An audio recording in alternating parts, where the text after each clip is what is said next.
גדול אלוהי, שירו כי גדול אלוהי, כל אחד יראה כי גדול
גדול אלוהי, שירו כי גדול אלוהי, כל אחד יראה כי גדול אלוהי.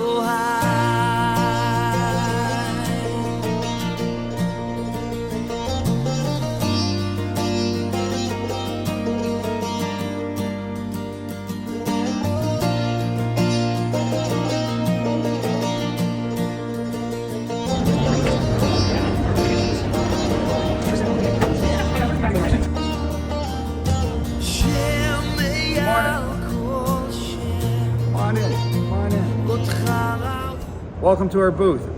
My name is Joe Dumont, SetTheMoon.com, and I'm going to give you a tour before the crowd gets here.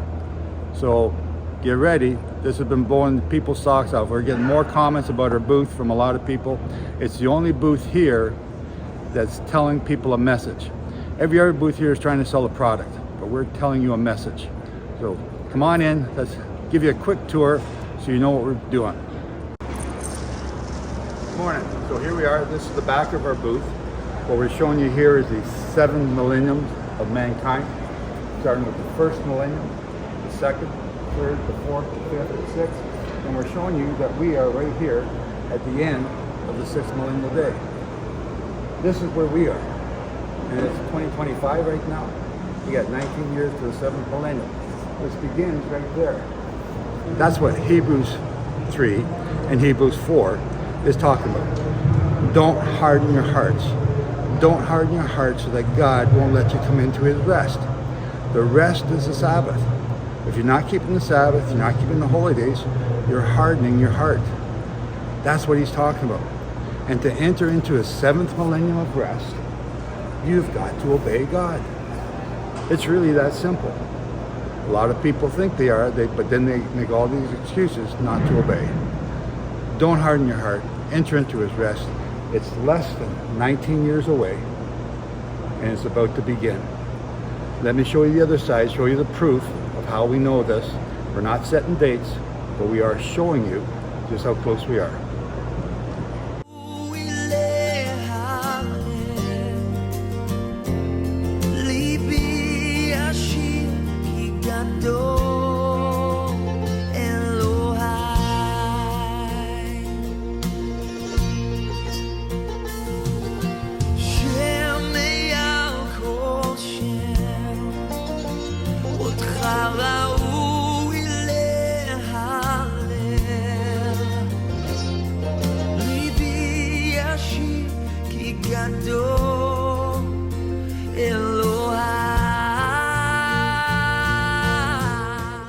So here's the front side of our banner, the one that we're using in the booth. This is getting a lot of people's attention.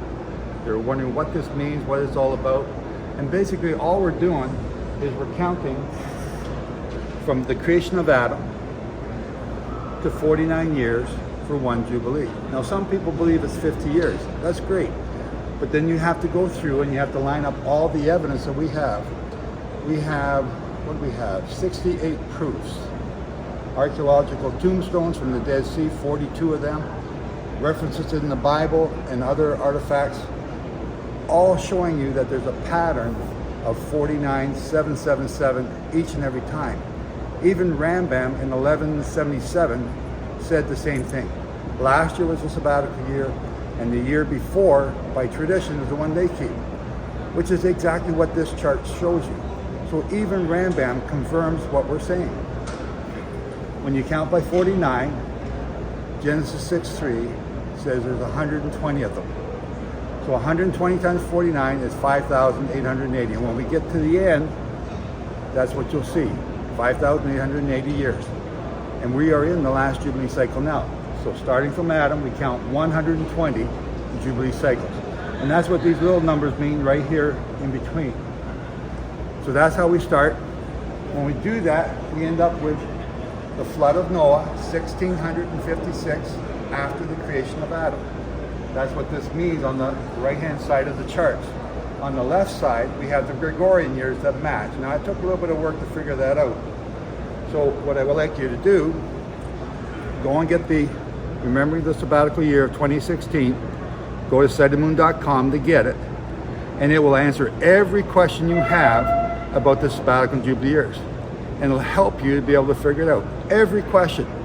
I've not had a question that's not in this book, and I've been able to answer every single one. So order that at SetTheMoon.com, and you'll start to learn these things. So on this side here, again, going from the flood of Noah, we continue to count the Jubilee cycles, and when you add them all up, a couple little things I want you to pay attention to though, is we have the, when Sodom and Gomorrah is destroyed, that's a big clue, we're going to come to that in a minute, and that connects with the flood of Noah. But over here, we have something that's very important. In 701 BC, there was a big event that took place. Sennacherib came against Hezekiah, and he lost 180,000 soldiers that night. That was Passover. We have this stele from the Assyrians who recorded that chronology, saying that Hezekiah was caged up like a bird. And because of that comment and all the astronomical events that he records on this, NASA, we can date this event to the very day. This date of 701 BC is not negotiable. This stele proves it. The other thing it shows you the Battle of Karkar that's mentioned on here. Without that date, we wouldn't know when any of the Israelite kings were. Those two dates are crucial to know when Israelite kings reigned. Without them, we wouldn't know. But that's the 2 Kings 19:29. Eat this year what grows of itself. And then it says, eat what grows of itself again the next year. And in the third year, plant and sow and harvest. That's a sabbatical year, a 49th year, followed by a Jubilee year. It's the only place in the entire Bible where God gives you that. Now, after doing a lot of research here, I was able to determine that the year that Joshua entered the Promised Land was also a Jubilee year. We also know that the Bar Kokhba revolt, right over here, was also a Jubilee year. That's why Simon Bar Kokhba was so popular. They thought he was going to be the Messiah. And we also have learned since then that with the tombstones, we have 2 tombstones identifying 2 other Jubilee years. The Bar Kokhba revolt, these tombstones, 2 Kings 19:29, Leviticus 25:2, all show you a Jubilee year. And they all line up only when you count by 49s. If you count by 50, they don't work. Please go and do that. We're about to show you something else that's written in the 2300 Days of Hell. This is the 3rd book I wrote. You can get that again through our website, sightedmoon.com. And it's going to explain the Daniel 9 stuff and all the false teaching that are around it in great deal. It's a big book, but I want you to get it so you understand. So it destroys all the lies and the theories that are out there and shows you the truth, and then you can decide what's right. Get the book. It's a great book. It'll also teach you about your family tree by your family crest. Which family tree do you belong to? Which tribe of Israel do you belong to? Your family crest will show you that. That's a great book for that. So now, with this understanding, with the 49-year understanding, we now go to the Daniel 9 prophecy, because Daniel 9 says, from the going forth of the command, 70 weeks are determined for your people. In verse 25, from the going forth of the command. So Daniel's people, again, I explained who they are in this book. Once you know who they are, prophecy begins to make sense.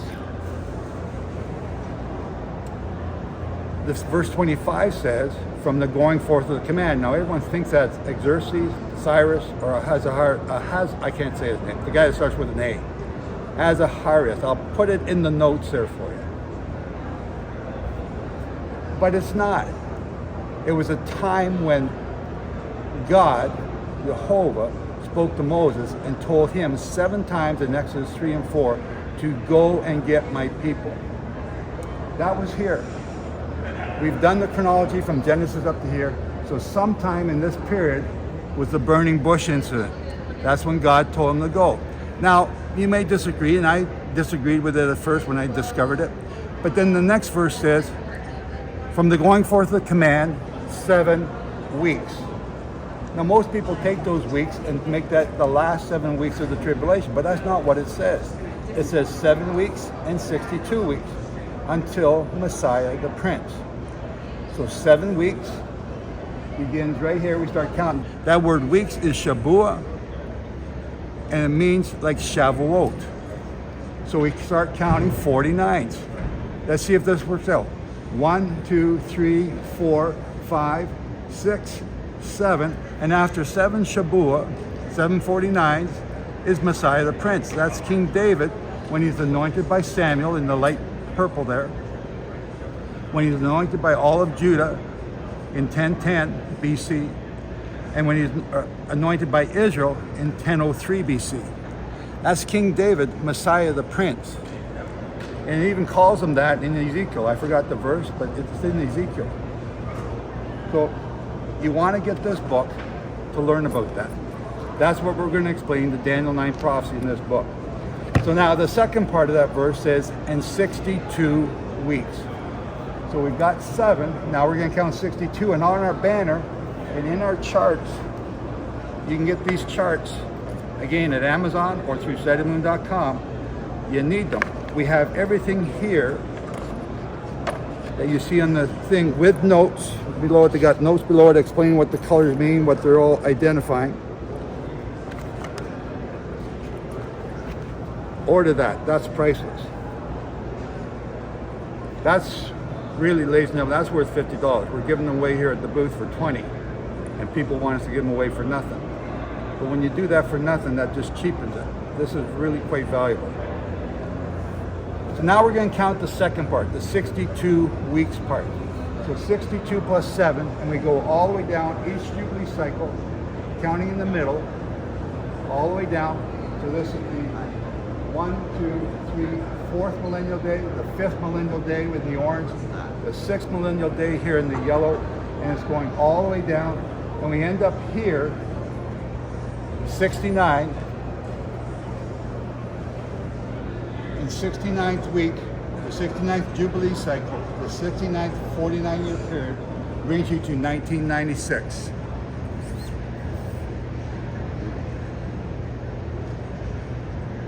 Okay, so the problem that we have is a lot of people, when they get to this point and they realize that we're in the 120th Jubilee and we're in the 70th week of Daniel, because that's what this last Jubilee cycle is, the one we're in now, they start to get this, now you're date setting. And the problem with that is they start quoting what Yeshua said, no man knows the day or the hour. They don't understand what he was saying. He was giving them a parable so that they could not understand. Same as he told a lot of parables for the apostles, but the apostles came and asked after, what did you mean? Most Christians think they know what he means. But because the Christians have done away with the Old Testament, they don't understand what the holy days represent. I have a book called It's a Riddle, Not a Command. And in the book, we walk you through the explanation of what it means, no one knows the day or the hour. It's really quite simple. It's talking about a holy day in Leviticus 23. In that holy day, you have to go out. Let's see if I can find the page. 141, we show you a picture of the constellation Virgo. And Virgo is in Revelation 12. Virgo has the sun mid-body and the moon beneath her feet. That moon beneath her feet is a crescent moon. There's only one holy day in all of Leviticus 23 that uses a crescent moon to begin the month. It's the 7th month. That reason that does that is because that's the moon, or that's the month, that nobody knows the day or the hour of when it begins. He was born on the Feast of Trumpets, and he's coming back on the Feast of Trumpets. That's why you need to get this book, so that you will know when your Messiah is coming back. If you don't know that, you're just going to be like the Pharisees and Sadducees who missed him the first time. Don't be like that. Learn when he's coming. You need to get this book. Now that we know that, now that we've taken that off the table, that objection, we go back up here to the 120th Jubilee Cycle, the 70th Jubilee Cycle from Daniel, which we've already explained to you.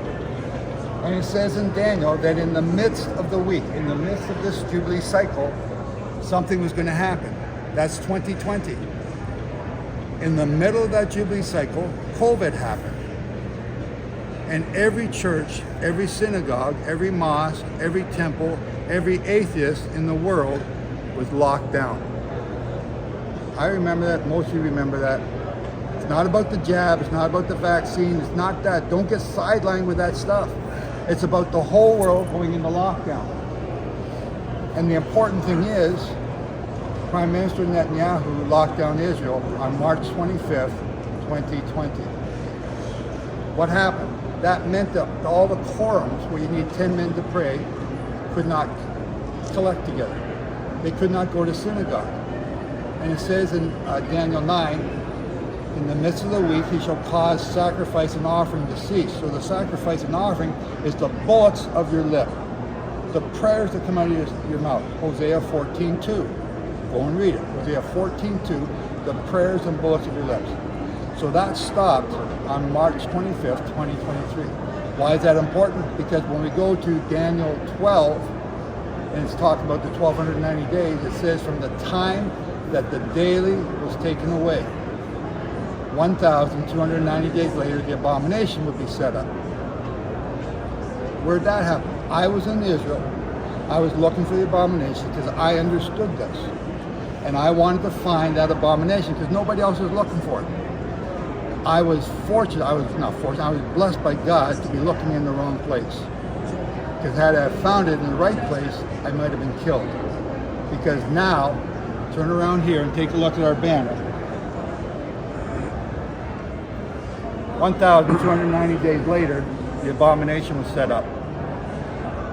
October 6, 2023, at the Nova Festival, just outside Berlin. And we've been there a number of times. And Jesus said, Yeshua said, when you see the abominations spoken of in Daniel, flee to the mountains of Judea. They didn't flee. They were having Shimini Atzeret. They were pretending it was Shimini Atzeret, but they were having a rave. And you know, my heart goes out to all the people, all the victims. We just buried the babies yesterday. It's very sad. It's just as sad as the golden calf incident at Mount Sinai. 3,000 people were killed after that because they put up a golden calf, but these people put up a Buddha statue. Next day, the 1,200 and change were slaughtered. 250 were kidnapped, and some of them were killed in captivity. And then, on top of that, we've lost almost 900 IDF soldiers. So we're over 2,000 people died because they did this. Okay, I am out here in the Judean desert, in a little town in Judean desert, and it's just absolutely stunningly beautiful. And I'm here with Joe Dumond of sightedmoon.com. Hi, everybody. Shalom, Joe. Shalom. Joe, we were walking here, and you pointed out that this is, you say it was a super moon? Super moon, yeah. And it was red, so I was calling it a blood moon. I don't know if technically if that's correct or not. But Still orangey color. Orangey Or moon? dark. That would be like almost a dark moon. An orange moon. Anyway, the moon is rising over the mountains of Transjordan, the mountains of the eastern Jordan, and we can see in the distance here the Jordan Valley, and above the Jordan Valley, that over there is the Jordan Valley, and above it are cities in the Hashemite kingdom of Jordan. So that's pretty cool. So I'm here with Joe, and we're in the land of Israel in the Judean desert, and boy, it's a hot wind. So Joe, you've written 13 books that people can learn about on sightedmoon.com, and last time we spoke, we did a podcast that I called 2,300 Days of Hell, and I think I stole that title from the name of one of your books, didn't I? That's one of the books, that's right. Okay, so it was really your title. And you had, this is, what was it, 2018 or 19 or something? 2020. No, we spoke in 2020? Oh, 2018 we did the podcast, Yeah, we didn't speak in 2020 because that was the pandemic. I was in Israel, but only for a month then. So you had some predictions that some things were going to happen. We've been saying since 2005, when I first learned about the Jubilee Cycles, that in 2020, something was going to happen. And the curses, according to Leviticus 26, for this fourth sabbatical cycle was sword, famine, and plague. And I put all my emphasis on the sword part, not realizing that the word sword in Hebrew actually means parched or drought. Or can also So you're talking mean about the word cherev, Yes. and you're tying it into the word charev, That's right. which, are those dogs? I love dogs. Is that a two-headed dog? It looked like it, didn't it? I think it's Cerberus. Oh no, it's two dogs.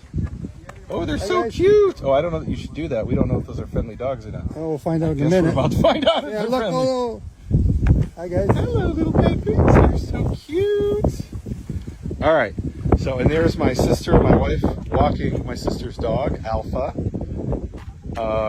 He's the Alpha. Are you the Omega? So that's the name of the dog, Alpha. Okay. You just call me a dog. No, I asked if you're the Omega because Alpha goes with Omega. So you had a prediction about bad stuff was going to happen in 2020. 2020 came and we're doing it. Oh, aren't they cute? They are, I know. Oh, they're so adorable. We thought it was a two-headed dog, but it turns out it's two dogs. They're so cute. How did I wind up with something like Alpha? Looks like Alpha and not something that looks like this. Those are probably like bred dogs, aren't they? Yeah. All right, let's go this way. Back towards my sister's house. So tell me, so you had predictions that bad things were going to happen in 2020. we were calling for these curses to start arriving in 2020. Are you a prophet? I don't call myself a prophet. I'm just a studier of the Bible. So you came to this conclusion because it was revealed to you in a vision standing in God's throne room? No. Or you read it and you came to this conclusion from the Bible? I study the Jubilee Cycles, and when you study the Jubilee Cycles and you put that into context, and then the Daniel 9 prophecy, and that's what the 2300 Days of Hell book is about, explaining the Daniel 9 prophecy according to the Jubilee Cycles. And when we did that, it kept saying in the middle of the 70th Jubilee Cycle, or the 70th week, which is Shavuot, it's the 70th Jubilee Cycle, and that's the one we're in now. In the middle of it, he was going to cut off sacrifice and offering. So what did that mean? We didn't know back then. We didn't understand. What does it mean? Do you know now? I know now, yes. What's that? So what does it mean? 2020. Don't tell me I got to buy the book. Oh no. We've got 3 books called the Elijah Trilogy. So I got to read 3 books to get the answer? The Restoration of All Things, which has a great deal Look, of we're in the TikTok age. I've got a 30-second attention span. What do we? The Well, at least my audience Abomination that does. Makes Desolate. Yeah. And then the 10 Days of Awe is the one we just released last week. Oh, wow. You have a new book that just came out. Yeah. All right. So what's the bottom line? When is stuff going to hit the fan? It's already hitting the fan. Just take a look at the world's weather all around the world. We've had heat domes this year. This year is the hottest year on record. These are all things that God's been saying He's going to send to us if we don't repent. Isn't that something to do with that little girl from Sweden who says, "How dare you"? Like, does that have something to do with it? Or this is actually prophetic things going down? This is not climate change. It's not global warming. This is one pissed off Jehovah. And he is going to execute judgment. He's going to execute judgment because we are not keeping his commandments. And it's not, basically, if you understand Numbers 11, number 5, it's Numbers 5 or Numbers 11, I forget, Numbers 5, verse 11, the Sota woman, the woman who's gone astray. The world has gone astray. And we are suffering the same plagues that are dished out to the Sota woman, only it's the bitter waters of drought and flood, back and forth, and that's what we're dealing with. So, there's something really interesting about the Sotah. That's the woman whose husband suspects her, and then she goes through this ceremony where certain words are written on I was going to say a parchment, but really it was written on leather, washed off, and then she drinks the solution with the ink. And the rabbis teach that it's forbidden to erase even a single letter of God's name, with the exception of the Sotah, where they say it's actually required there because the priest writes out this formula that's recorded in the book of Numbers and then washes off those letters, and then she drinks the formula, so it includes erasing God's name. So they say that's the exception where not only is it permissible to erase God's name, there's a commandment to erase God's name, because when you drank those words, what makes them a curse is that God's name has been invoked. So if you're lying, then you are suffering the consequences of erasing God's name. Yeah. It's kind of a big deal. So the curses involve an extended stomach, which is caused by drought or starvation or famine, which is the next curse. Or like me eating too much, but that's a different issue. That's a different thing. But then it also says the thighs will fall off. Okay. That's also from starvation and famine. Wow. The Leviticus 26 curses for this cycle are famine. So you're saying we're fixing to have a famine? Big time. Look, guys, when you're all starving, I've got about a year's worth of supplies right here. As long as I can get some water and salt, I should be okay for about a year. It's going to be tough. It's going to be tough on everybody. Is it going to last longer than a year? I don't know. You might last longer than me, but I'm not. You're convincing me here not to go on a diet because I may need these reserves. I'm trying to build up my reserves. Are you really? Well, No, I mean, are you doing that intentionally, or? I'm trying to lose this thing and it won't go away. But No, mine won't go away either. okay, I hear you. Yeah. So, okay, all joking aside, we're now in 2023. Yes. How long do we have? Okay, you ready for this? I haven't told you this part yet. Oh, you haven't. I know. I'm here because I'm looking for the abomination supposed to be set up. The abomination of desolation Of Daniel 9:27. Hashikutz Hashomem. So it's supposed to be set up, and we suspected it to be set up around this time. Yeah. And when we went to the place where we expected it to be set up, Yeah. it was in construction. Huh? The construction is now done. The shrine for the abomination is now finished. Wait a minute. And we're about to watch the statue be put in at any moment. What are we talking about here? Daniel 9:27. No, what are we talking about in the physical 2023 world? Can you tell me where this is, or is it a secret? No, I can't tell you now. Okay, fair enough. Not now because there's too many yahoos out Will there. it get that all of are- us arrested? Yeah. That was part of the problem. I almost didn't get to get in there. Okay, Because hold on a second. Is this something here in Israel that's being set up? That's why I'm here. So you're saying right now the abomination of desolation of Daniel 9 is being built. Yes. And what will it okay, so it's going to be installed sometime soon. What happens once it goes live? I guess you have to read Daniel 9 or buy the book for that. Is it in the book? Well, it's the 10 days of awe. That's what this is about. So it's in the a book that was abomination makes just released. desolations is part 2 of the trilogy. The 10 days of awe is what happens after. We're now entering into the last 10 years of judgment. That's what the 10 days of awe is all about. The Day of Atonement is the last chance for you to get right with God. You know, the last shofar blast, the last long blast, last warning. That's what this is about. So now we're going into that period of judgment according to the Jubilee Cycles from 2024 to 2033. So, have I been wrong before? Yeah, a couple little things. But you think 2033 is going to be a major cataclysmic event, or leading up to that is going to be a major cataclysmic There's going to be a lot event? of them leading up for the next 10 years. Oh boy.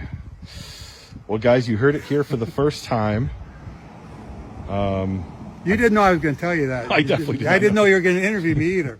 This was kind of an impromptu thing. I don't even know if this is going to be recorded, meaning like I recorded it, but I don't know that this worked or that anybody can hear anything, if there's any volume. We're just walking around outside in the Judean desert in this little town. And yeah, that was kind of not planned. So maybe I should delete this recording, or should I upload it to YouTube? Upload it to YouTube. Let's see what happens. All right, let's do it. Take a picture of the moon before you say goodbye. I don't know that I see. Oh, there it is. There's the moon. Not the street light. No, right, okay. There's the moon next to the street light. It actually looks better in person, and I think that might be because the phone is like doing like a white balance thing. So, yeah, it looks Anyway, pretty. thank you for talking with me, and thank you Yeah, guys for thanks listening. And for sharing that. And boy, do I hope you're wrong. Actually, you know what? I hoped I was wrong for a long time. Yeah. Now I hope I'm right. Get it over with. Let's get it done. Let's get our king back here and start doing things the way it's supposed to be done for the next millennium. All right, thanks, Joe. Shalom. Bye-bye. Why? Because your voice doesn't pick up over. I'm here at the I don't know why NRB, you're the National Religious Broadcasters Conference, with Joe Dumond in Grapevine, Texas. And I saw this sign here. He's brought me here as his guest. I don't know why. I don't even know what this place is or what we're doing here. But I saw this. Where is October 7th in prophecy? And I got to hear Joe. Actually, go to his website, sightedmoon.com. But tell us, where's October 7th in prophecy? Everyone wants to know that. Daniel 9. Daniel 9. You want the short or the long answer? The 3-minute answer. 3-minute answer. Start with COVID, locking down all the people in the world. Prime Minister Netanyahu locked down Israel March 25th. Daniel 1290 days from the day the daily was taken away. The daily Torahs were taken away. The bullocks of our lips, Isaiah 14:2. 1290 days later, October 6th. And when Yeshua said, when you see the abomination, which was set up over the DJ tent, flee. You mean at the Nova Festival? That was the abomination of desolation. That was at the Nova Festival on top. And then, flee. October 7th was the attack. That's it. Have we got half a minute left? No, you keep going. We want to hear more. Well, then there's a 13:35, the next verse. So you're saying we're in Daniel, in the end of Daniel right now, not sometime in the future, but now? Now. Not just in it, at the end of it. So everybody has their theology in the Christian world, pre-trib and mid-trib and post-trib. Are we in the trib? No. Oh, okay. We're coming up to it. If you understand the 10 days of awe, we have now entered the 10 days of awe. So that's when the people, and traditionally in Judaism, between Rosh Hashanah or the Torah, Yom Teruah, and Yom Kippur, they're asking for, leading up to Yom Kippur, they're like, I gotta get in my prayers now and ask for forgiveness, examine myself, I don't want to wait till the last day, and ask and repent. And on the last day... So we should be repenting. Is that the takeaway? Yes. And on the last day, the goat, which represents Satan, is thrown into the pit. That's on the Day of Atonement. Just at the end of the day. Is this the goat to Azazel? Yes. Okay. We have the two goats, one to Yehovah and one to Azazel. Okay. And that takes place 2033. So what are you doing here at the NRB? What's the goal? Because I've never been to this conference. I've heard of it, but I don't really, I'm here, but I don't know what it is. I'm just here as This is my first time here. Okay. And I'm trying to share this with as many Christians as I can. We've been doing it as we were setting up. They were stopping and asking. They've never seen or heard any of this stuff because they dismiss the Old Testament. They don't understand the Holy. Why do the Christians need to know that? What will they do with the information? Hopefully repent. And? So the restoration of all things. Jesus said... I mean, I'm all for repentance. Yeah. But for them, repentance, isn't that just confessing the, like, what is it called? Well, Jesus prayer or Yeshua something? said that before he comes, before the Messiah comes, Elijah would come and restore all things. So what are the all things that have to be restored? The Sabbath. Nobody's keeping the Sabbath. Nobody's keeping the holy days. Nobody's keeping the holy days at the right time, if you want to split that here. No one's keeping the sabbatical and Jubilee years. Those things have to be restored. People have got to begin to obey God instead of having... He doesn't know if you should say it. I don't. Maybe you should save it for, like, if they come to your website. Yeah. Because this is going out on social media, TikTok or whatever, YouTube. We don't want to get you banned. We want people to obey God so they're not going to go through the great tribulation that's coming. And most of them have no idea. The people we've been showing so far have been gobsmacked. They've never heard this stuff in the churches. So please, if you're coming, come here and take a look. It doesn't cost anything to look. You can buy some books. I'll even give you an autograph if you buy a book. Okay? Thank you for coming, sir. All right, thanks for having me. You heard it, guys. The end is nigh. So find out more at siteandmood.com.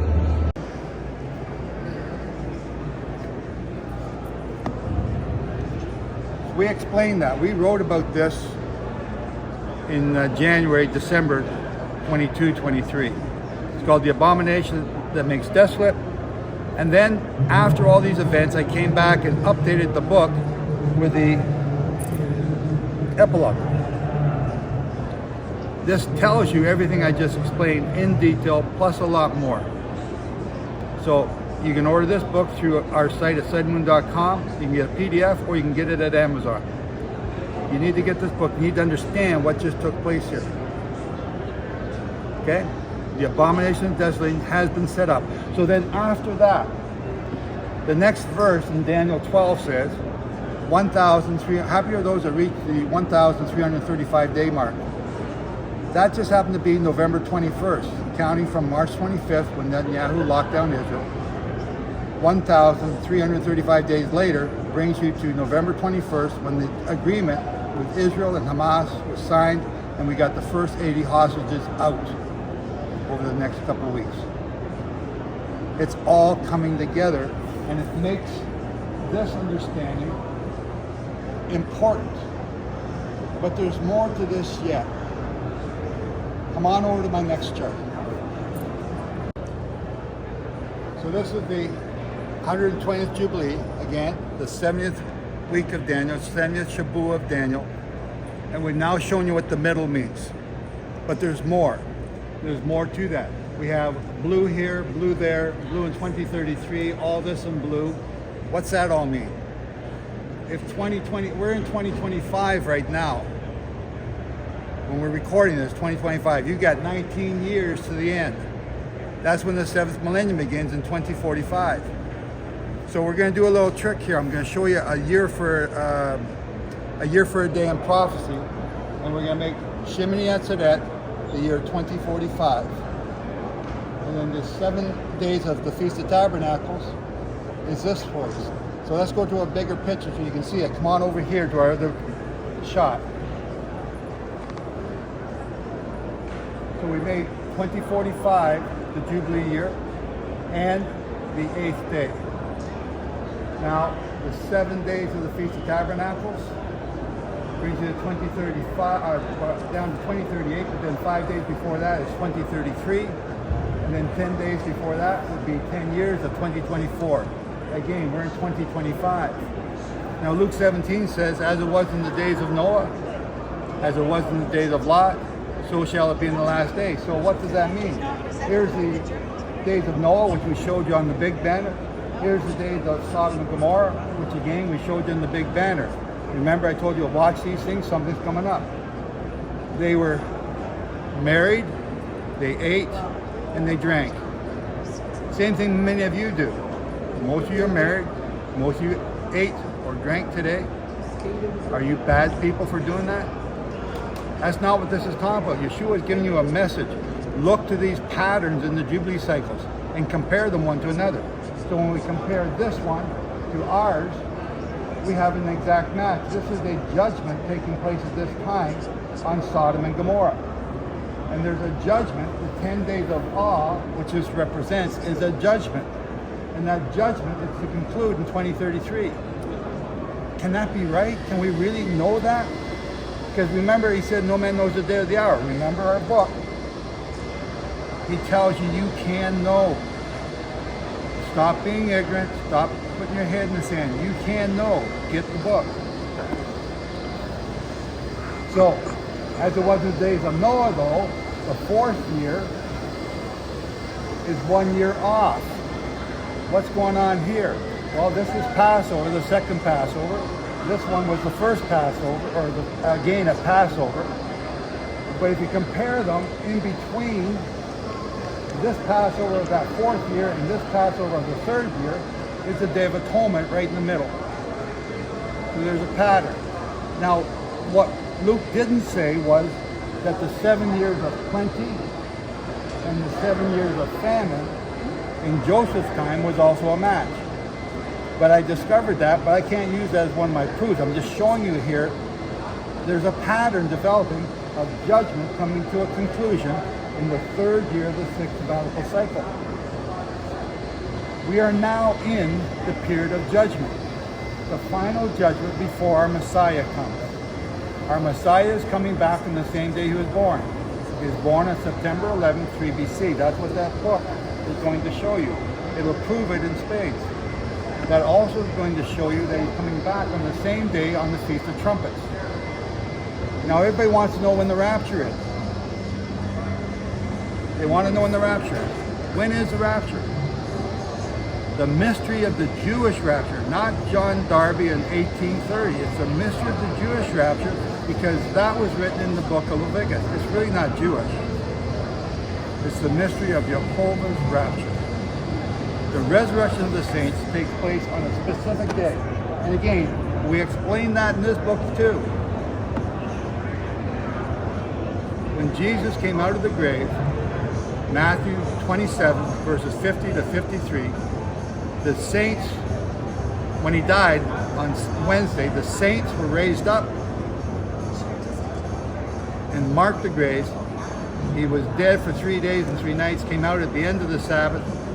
And when he came out of the grave on the Sabbath, all the saints came out of the grave with him and walked into Jerusalem and were seen by many. That's the barley, that's the wave offering that takes place on the Sunday morning, because Mary said, she went to grab him, and he said, don't touch me, I've not yet ascended.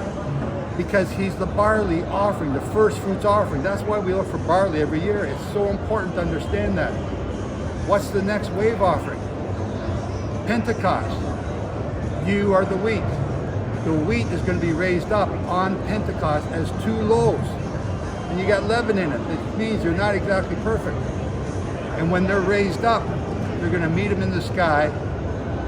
Remember he said, don't look for the harvest in the fall, 4 months hence. Its harvest is ready now. Shavuot, Pentecost Sunday. That's you. And that's going to take place again in 2033. Satan will be locked up on the Day of Atonement and thrown into the pit for 1,000 years in 2033. That's the great news. That's only 9 years from now. Yes, 2045 is the start of the 7th millennium. But unless those days are cut short, no flesh will be saved alive. So that's 12 years cut short, and Satan is now locked away. Like, I get goosebumps. That's so, you know this, you know all of this, and when you start to drill down on it, you can see these things. It's not date setting. It's just looking at the Jubilee Cycles with an open and honest mind. Along with the holy days of Leviticus 23, because you got to know them. If you don't know them, get our books. Here's the one thing you got to remember. Yeshua said, before the Messiah comes, before 2033, Elijah was going to come and restore all things. What has to be restored? The Sabbath has to be restored. The holy days have to be restored. And they have to be restored to the right time. Most people aren't even looking for the barley to begin the year. The Jubilee and sabbatical years have to be restored. They've now been restored. We show you this. The sabbatical and Jubilee years are restored. You can know when to keep them. The holy days are now being restored. The proper calendar began to be restored by Nehemiah Gordon in 1996. Get the book, find out what's going on, and be ready for the end, because we're very close. This is 2025 right now, and that's only 9 years away. There's a lot of stuff going to happen. So if that's the tribulation when it ends, 3.5 years before that is the start of the tribulation, which puts you at Passover. Now this is Shabbat Shuvah, Shabbat of return. But 3 years at Passover there, that's when the 2 witnesses are killed, which means 1, 2, 3.5 years. Sometime in late 2026, the 2 witnesses will begin to do their work, and there will be a famine for 3.5 years during this time. Are you ready? It's 2025. Are you ready? We got more to show you on the other side. Let's go and take a look at that next. Okay, follow me around the other side here. So we have the same chart here again that we were just talking about. The 10 days of awe are right here. So we're not trying to prophesy. I'm not trying to tell you exactly what's about to happen. When we look behind us, we see this pattern, which we've shown you all the way through here. You know, the 1290 days, the 1335 days, the middle of the Jubilee Cycle, 2020. You've seen all that. And now with that understanding, we're trying to understand what is about to happen. So we're looking ahead, we're looking at Revelation, we're trying to fit in the trumpets and see where they fit. The Revelation 6, the seals, have been going on now for what, 1900 years? The first seal, the white horse, false teaching. The second seal, the red horse. If you don't believe me, I'm going to kill you. That's war. That's a false teaching. The third one, if you do believe us and convert to what our religion, then we have to pay a tax. That's been going on a long time. The fourth seal is the black horse. That's death. What flags are those right now? We've got the white, red, pale, and black. Those 4 horses are the 4 flags or 4 colors of Islam. And they've been running all this time. The 6th seal are the ones that Islam has been killing are underneath the altar. So now, where do the trumpets come in? So, I don't know for sure, but I'm speculating that the trumpet plagues start in 2024. Let me stand on this side. They start in 2024. The first trumpet plague is trees, all the trees burned up. They didn't all burn up in 2024, but we have a pattern starting back here in 2003, which is the second curse of Leviticus, which we've laid out here. All the curse of Leviticus right there. The first curse of terrorism, second curse of extreme weather, increasing heat, pestilence, plague and famine, sword, which is drought, major droughts at this time, and the 5th curse is famine. I'm losing my voice. We've been doing a lot of talking here this week. So now the trumpets are laid over top of that. But like these, they're compounded and they get worse and worse and worse as we get to the end. The trumpet plagues, I believe, will be the same way. They're going to be started and they'll be compounded with each one adding till we get to the end. So last year, 2023 was the hottest year. 2024 was even hotter than that. All these years have been decreasing since I started this in 2005. It's hotter than anything now. And we're not done because Revelation 16:9 says men are going to curse God, but they won't repent because of the heat. It's going to get hotter. So a third of the trees burns up, I believe, in all of this time period until we get to the end. 2025, second trumpet, a great mountain falls into the sea. What's a great mountain? It's a nation. What's the sea? Those are the people. So this mountain is going to go into chaos, into the sea. So in the 2300 books, 2300 Days of Hell, we explained to you who that great nation is. The Bible's talking about Israel or Judah. It's one of those two, Israel or Judah. So we show you who that great nation is. I believe we're going to see something starting at this time. Third curse, star, wormwood, water becomes bitter. Are we going to see a nuclear attack? Iran's just about ready to have a nuclear warhead. We are very close. Everyone knows we're close. But why do they still say we can't know? He's been showing us all along. Are we there? If the two witnesses start here, there's famine, great famine. So the rest of that you can speculate, look at, we're watching, we don't know. We're going to see what happens. But here's the other thing that we want to show you in this chart. And this is the last part. In our book here, the 10 Days of Awe, it's another big book. We walk through something that God said. In Deuteronomy, he warned you that if you don't repent, I'm going to send the plagues of Egypt on you. What are the plagues of Egypt? If you don't know what they are, okay, the frogs, he's going to send frogs. That's not what he's talking about. Each of the plagues of Egypt was the destruction of one of the gods. And we've got the gods down here. It's Happy, Heket, Geb. So Happy is the god of the Nile. Heket is the god of healing and disease. Geb is the god of the earth. Capri is the god of dung. Hathor, the cow god. Isis, Nut, the sky god. Set, Ra, and Pharaoh. And that represents the last one, represents Satan being put away or locked away or destroyed. So if you start to apply each of these gods and what they represent and what's going on in the world, 2024 would be this first god, Happy or Happy, or the god of the Nile. In 24, what happened in Los Angeles? That's 25 actually. We start looking around the world. We have severe drought followed by atmospheric rivers. This guy cannot control the weather. He cannot control the amount of rain you got for your crops to grow. What's the next one? Heket, the god of fertility. That one I line up with 2025. Nothing against Donald Trump. I love Donald Trump. But he appointed RFK in charge of the health, agriculture. They got out of WHO, they got out of the CDC, they've canceled USAID to everywhere it's going. Yes, there is corruption in there, but they're also stopping a lot of diseases. So we are watching to see if diseases start at this time and continue to increase here. The third god is Geb, so we're expecting something in 2026. That also seems to line up with this wormwood. Is this a nuclear attack at that time? Is the earth going to shake? I don't know. I'm speculating, I'm watching, I'm looking.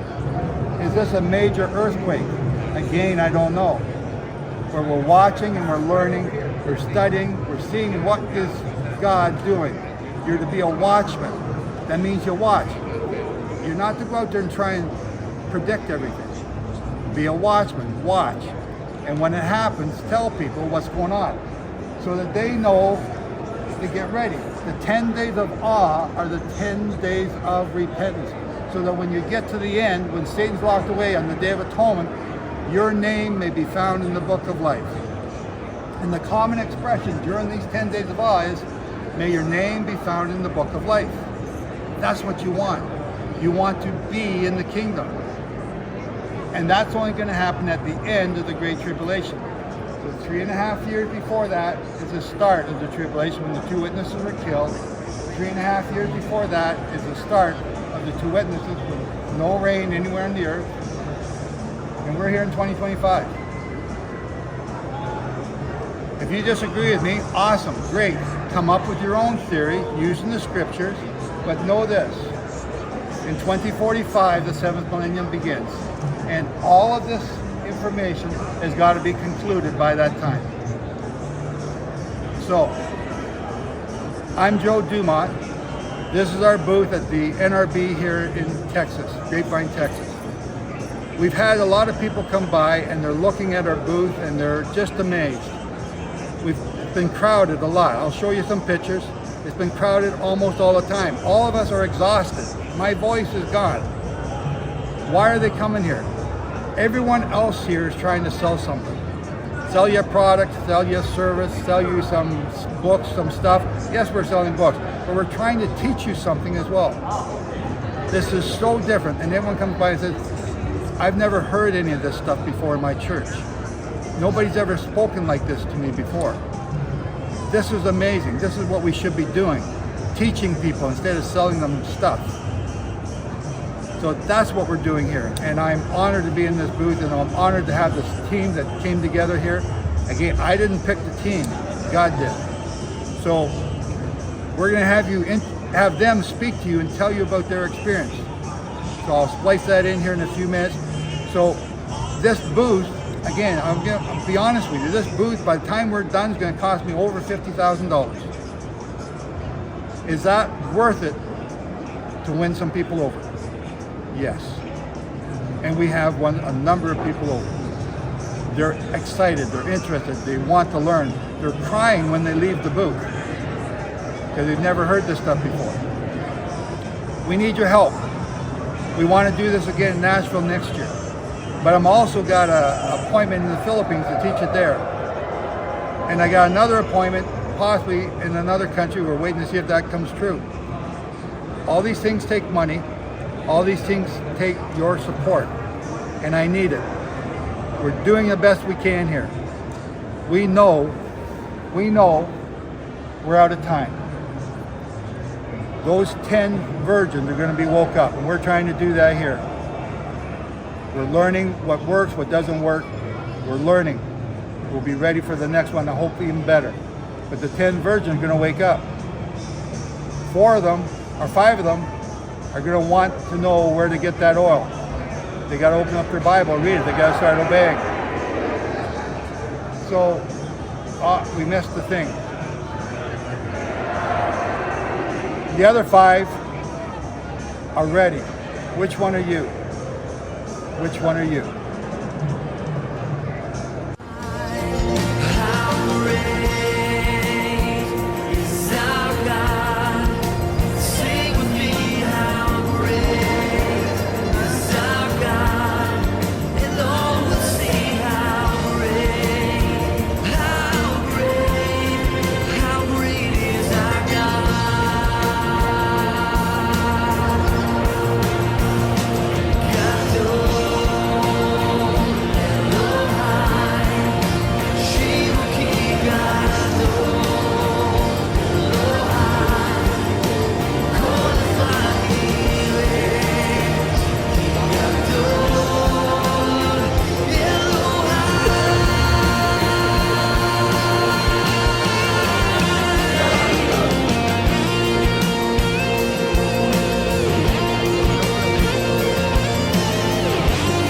So ladies and gentlemen, that's our booth. Again, I need your help to keep doing this. Please bless us, watch over us, pray over us. Ask Jehovah to give us a donor, a financial angel to help do this again. Again, it's cost a lot of money, and I thank you for your support. I thank you for your prayers. This is Ella Morgan, She drove all the way from Kentucky to be here to do this. I'm not supposed to say it out loud, but she's 80 years old and she wanted to come. I knew this was gonna be a lot of work and I was kind of not wanting her to come, but God brought her anyway. What do you think, Ella? Was this a good event to do? Did you enjoy it? Is this something that we should do again? It costs a lot of money. Should we do this again? Well, I know I'm very excited about being here. It's been a tremendous experience watching people as we share about the sabbatical Jubilee years, about the 70th week that we're in, and for them to have some understanding. All of a sudden, their understanding has been amazing. They've told me, I've never heard this. This is something I've been praying about, learning about the feast days. And one lady in particular, she was just beside herself with excitement because the Father had been showing her a key, which is we have on our charts, saying that the key to understanding prophecy is understanding the sabbatical and Jubilee years. And she was learning, and he was showing her things exactly as I was telling her. So that was exciting to see people's eyes and ears and hearts open. They want to know more. We've sowed seed. We're not sure exactly what result we're going to have, but I would love to do it again if the Father wills for me to live another year and I have my strength to come. Because meeting with people, and you have people here, believers, you know, they know Sunday, they know that Sabbath, but they don't know the real Sabbath. They don't know the Father's feast days, times of appointment for us to meet with Him. It's not just with Jewish people.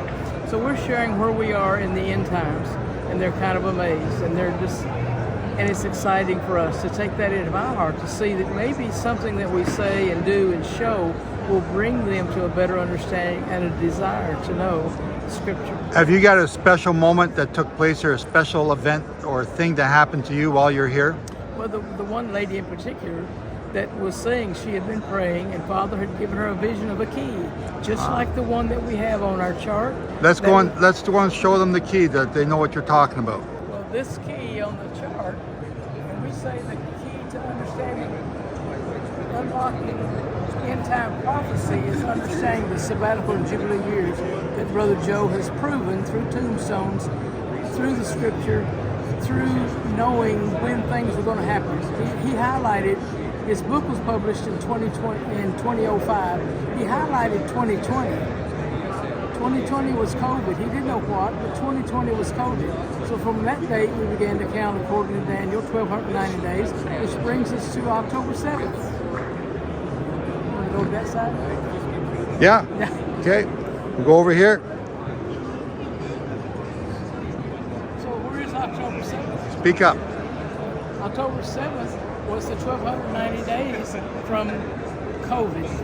So I know personally that what Brother Joe has shown in the sabbatical charts was correct, because this date, 2020, has shown us prophecy, has shown us what's going on. So from 1290, October 7th, we counted 1,335 days, and that's when the first hostages were released. To me, that's amazing.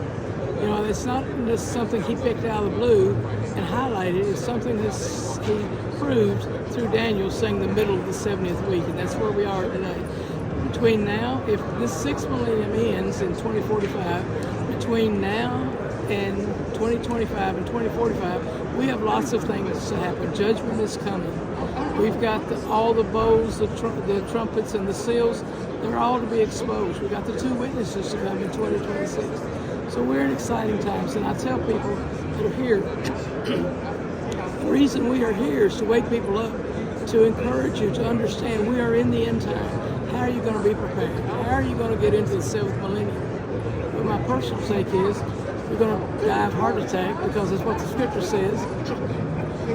Men's hearts failing them for fear, we're going to be martyred. And to me, that's kind of the quickest way to get back, because if he comes in 2033, then we're going to come back with him. The other way is we're going to survive the tribulation. And like the Israelites were protected in those last 7 plagues, I think the Father will protect us. Should we do this again in Nashville next year?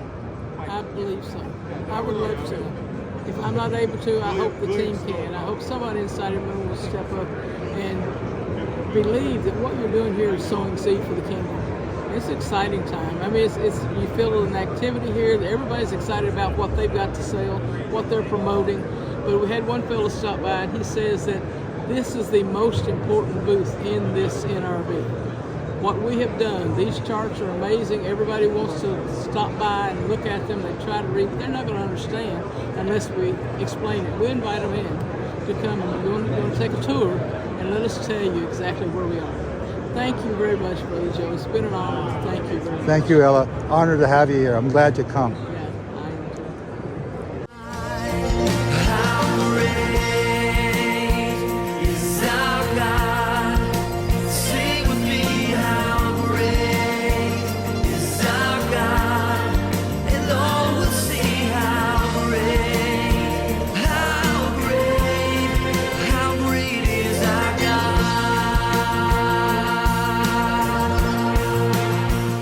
So here's Sombra Wilson, drove all the way down from Saskatchewan to be with us here in Grapevine, Texas. Sombra, you've been here now are you tired? Just a little, yeah. Just a little? Yep. What did you think? Was this something that we should do again? Is it something, or did we waste a lot of money for nothing? What are your views on this event and what we've tried to do here? Oh man, it's so expensive. It's so worth the effort. You know, sometimes you think things are expensive, but man, just being here and having the experience of meeting all these people, and I'm just on fire getting to share the word. You know, the fact that I get to tell people, I got to talk to Joshua Aaron. I got to tell him. Who?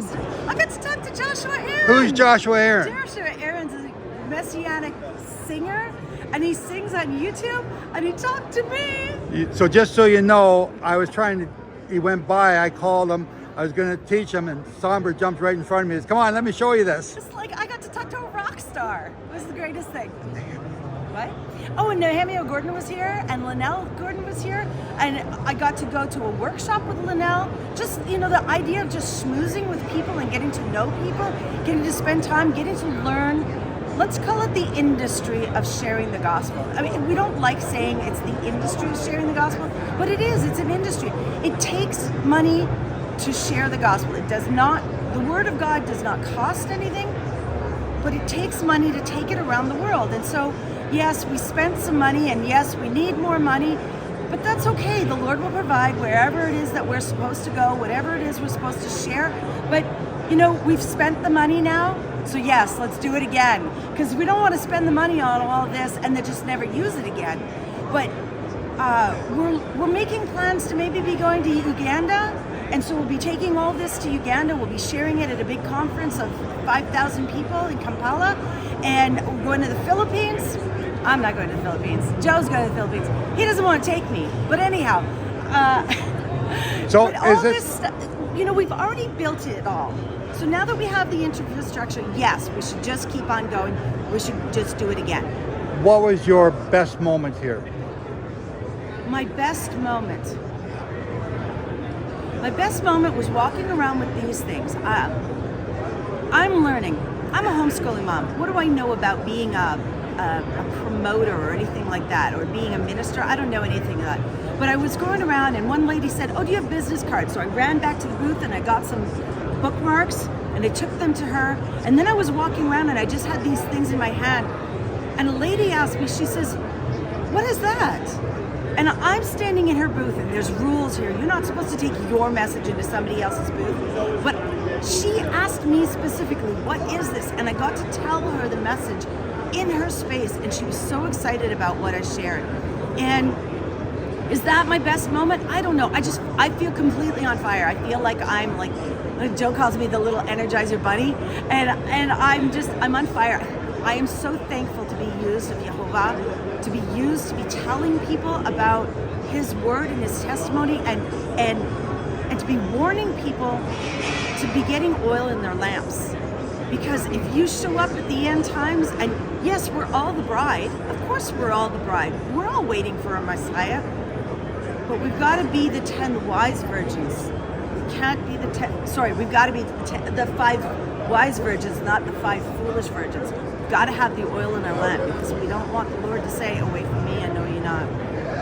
So You want to do it again? I absolutely want to do it this So you're again. going to be in Nashville next year? I'll be in Nashville next year. Stuart coming? Stuart's not coming. But the Lord willing, he will provide the funds for me to get there. Shabbat Shalom, everybody. Thank you, Sambra. So ladies and gentlemen, this is Shane Diltz. He's one of the other presenters that God brought to our booth, helped us to organize it, helped us to get it ready. So Shane, you've been here now 3 days. Are you tired? I'm a little wore out, yes I am. Wore out. A lot of work. There's been a lot of people coming through the booth. We've had a lot of people. What do you think? More, but we've had what Jehovah's brought into the booth. And that's who's been planted the seed. So Is it something we should continue to do? Because is there anyone else doing anything close to this here? no, right now there's, from what I can see, there's no one else teaching something that we should be knowing. So was this a good investment to make? I think it was because if you know, it's that lost sheep, that one lost sheep that I talked to somebody the other day about the Sabbath, keeping the Sabbath, and her eyes just lit up, and that one thing is just. Was that your moment here? Yeah. That was your special moment? That's okay. That was awesome. So, yeah. Okay, I'll let you catch your breath. Thank you very much, Shane. So just a little testimony about what I think about the NRB here. I think it's been awesome. I've had a wonderful time here teaching. It really let me grow in knowing that I can teach this. I don't have all the answers, but I can tell the people the gist of this. And this booth that we have, Jehovah planned this out perfectly. Where we're at, how we look. I mean, we're the only red carpet here. We stand out and stick out like a sore thumb. But it was Jehovah's plan for us to look like this, for His word to be revealed, and people are saying we're the only ones teaching here. Everybody else is just selling or videoing their own podcast. So, was it worth it? I think we'll see a little bit more how much it was worth. But for me, and if Joe has shared the emotional video, it's well worth it just for me to talk to somebody, just one person, about honoring the Sabbath, and that was just phenomenal. I got emotional about it because it's just that lost sheep, that one lost sheep. So was it worth it? Absolutely, absolutely. Anyway, but I really love it, and we'll see what happens next year if we get to go to NRB in Nashville. You got to wait on Jehovah and what His plan is, and see where we go from there. But had a great time, and thank you all for your prayers and support, and we love you all, and we're sharing the truth as best as we can. Thank you.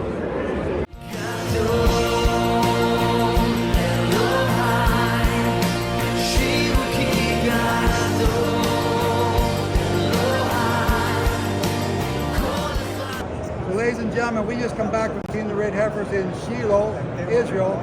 These are the guys that found the heifers and brought them over. You want to do a short little interview? Sure. So Hang on. Come on in closer, we can hear you. Hi everybody, I'm Byron Stinson. You can find more information at byronstinson.me, M-E. And you also can find my book at Amazon. It's Hunt for the Red Heifer. It tells you the whole story. But I've been doing projects in Israel now since 2007. We reestablished driveways and for buses to get into the Gilgal, built a tower at Gilgal, a lot of other projects that we're involved in. Because of that, I'm good friends with many Jewish rabbis that want to build a third temple. First step of building a third temple is to have the red heifer ceremony. And so we're looking here at Passover this year. The hope is and the plan is that we'll be doing the ceremony on the Mount of Olives on a plot of land that our organization, Bonai Israel, owns there. So stay tuned. I want to say this, that as far as will it happen or will it not happen? It's really up to the Lord. Yes, the Jewish rabbis have wanted to do it for a year. We've been able to do it for over a year, but the war and everything else and preparations, it hadn't been able to. But it looks like it's going to happen this Passover. We want you to connect. We'll be doing a live feed as it happens. Please zoom in, get information, come to my page, and we'll connect you, and you get to be part of the ceremony. What's your website? So I'll give you my website's byronstinson.me. That'll get you in and get you connected to everything that's going on. The book will help you more. But also I want to tell you real quickly, we've got a new nonprofit. It's called buildthetemple.com, because it doesn't stop with the red heifer ceremony. The next step is we can help our Jewish fathers of faith actually build a house of prayer on God's holy mountain, just like you see Zerubbabel got to be part of whenever they returned out of exile. Now's the days that we can be involved in building a house of prayer, a place for God's presence to show up on earth, for the Holy Spirit to fall and come across, and the truth of who Yeshua is, our only hope of salvation, and so that we can see many saved worldwide. So please know there's some people think it's a New Age thing, or there might be some kind of connection to the Antichrist, which he will come there and try to say he's the head of that temple, but he's not. It's God's temple. You can read that in the Bible. Please go to your Bibles, read it, trust Jesus, know that he's in control. Don't be scared. Jesus says 1,000,000 times, don't be afraid. Just know that he loves us. He's coming. He's going to save Buddhists. He's going to save Hindus. He's going to save Muslims. He's going to save even old Baptists like me. So come on, guys. Let's get ready for the return of our Lord. Thank you so much, Byron, for coming by our booth. This was awesome. I never expected to see you guys here. This was, wow. Yeah. Thank you very, very much. You're welcome. God bless you. So I want to introduce you to Randy Cates. He's been one of the people help us organizing this. He's also been one of the people who's been in the booth. And so Randy, what's your honest opinion of, we've spent a lot of money doing this. Is this something we should do again if God gives us the opportunity? Is there a lot of traction coming in here? What do you think? Is this a good, bad idea? Hey, always putting the message that we have here is a good thing to just get it out into the crowd. This was a big crowd as far as a lot of booths here, a lot of different kind of ministries, a lot of Christian ministries, a lot of Messianic, and then just a lot of fun stuff. Prayer, charisma. I'm seeing ambulances. I'm seeing pray. I'm seeing travel agencies. There's all kind of things here that's basically Christian based. But again, our message is, yes, I will put it in front of anybody if I have any opportunity, no matter what the cost. Just because this message is that important to my life, and hopefully to your life. You know, that's just where we're at. As far as Sighted Moon, we have been. I've been doing this 5 years now, and the more I say it, the more. I don't have to be any more convinced what we teach here is correct. Again, we have 89 proofs, and they just keep coming. That what we say here is the truth, and it's not scary. There's nothing scary about it, ever been scary about it. It's just understanding God's word, what it was said from the beginning, because he tells us the end from the beginning. There's nothing that we should be afraid of, you know. So again, there's a ton of information here. We got all the books that you need. That's going to help you in your studies. Any questions, especially like a day and hour nobody knows, because that's the main thing that we've really been hearing here. Is because, yes, if you look behind us, there's numbers on everything that we show here, which means we do set dates. And I've never had an issue actually with that ministries that I had in the past, because I want to know. It's not. I don't want any secrets. I don't want anything that's being hidden. And that's not the Creator that we serve. He wants His message to go forth, and that's what this ministry does, Joe. So I love it. You know. Is there anyone else in the NRB complex that you've seen doing anything close to what we're doing, teaching? No, I don't think so. There's again, they're just, you know, we do have books to sell because this is the information that you need, and there's a ton of work that's gone into this. You know. You've been doing this since 2008, trying to get this message out, and it's not that it doesn't have any traction. Again, it's just, and it's not scary. That's the main thing. Yes, we are at the end. You know, everybody teaches that we're in the last days. So how come we can't prove it? we actually can prove that we are, and that's what we are telling you, is that's where we are. But no, I don't see any other places here. They do have little, you know, some people have a calendar, they have timelines or something like that. But again, we have 89 proofs that what we teach here is right, and that's what I have the confidence in doing. I can stand here and take whatever abuse, if there is abuse, because I understand and I know that what I'm saying is right. I'm not just making up something and trying to push a narrative like that. So. Yeah, I would say, man, this is what I would do. I would do it again in a second, anywhere in the world, and we've proven it. We've gone to the Philippines, we've gone to England, we've gone to Hong Kong, we've been multiple places, Saudi Arabia, Jordan, of course, Israel, because we just think that this message is that important. So look us up at sightedmoon.com, and the technology is great. Ask any question there, and I promise you'll find the answer, and it will be the right answer. So again, that's what I really love about what we do here. It is the truth that we speak. It's just not somebody's opinion. It's God's word, and His truth is, His Torah is truth. So, and that's what we push here. So I'm excited, and I appreciate the time, and I love being a part of this. Everywhere we go, and I wouldn't trade it for the world. So bless y'all. Thank you very much, Randy. right, Thank you brother. very much. Bye-bye. Hi guys, Joe Dumont here, sightedmoon.com, and I found this guy wandering around the halls here at the NRB I'm so tired. The NRB 2025. This is Nehemiah Gordon. He came, he saw him here the other day, he's come back to learn some more, see the other things, and he stopped in again. And Nehemiah, what do you think about this NRB thing? So, you know, you actually invited me to come here, and I had no idea what it was going to be like, and I'm still not sure what's going on here.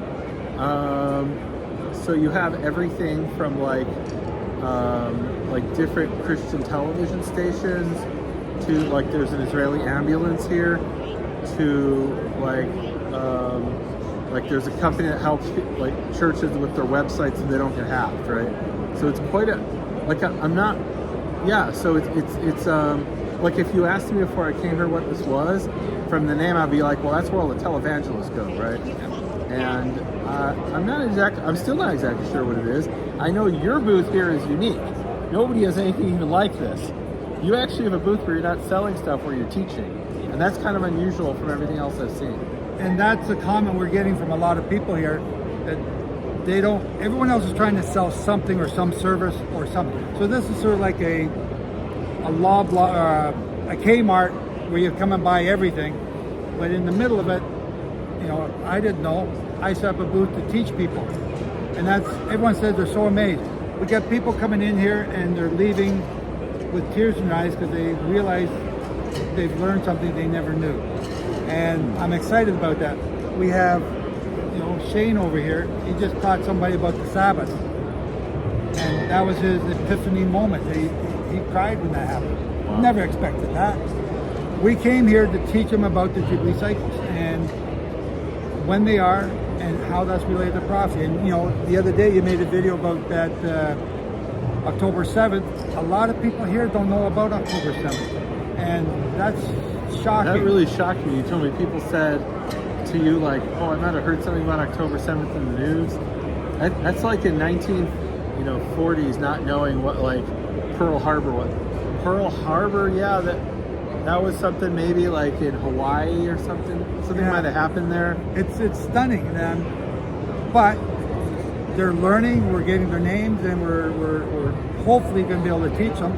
We have some people that want to help us get on podcasts. Okay, great, but we're all exhausted. It's just when we started the booth, when we opened the booth, you know, I didn't know what was going to happen. I thought maybe I got too many people.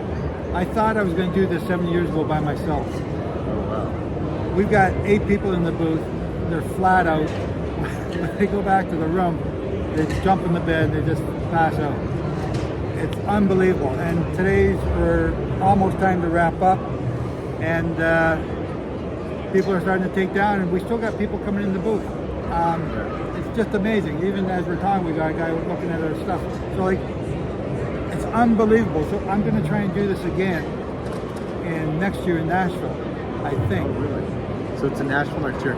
So somebody who's listening to this, who has no idea what it is you teach or what you do, you know, the young people say TLDR, too long, didn't read.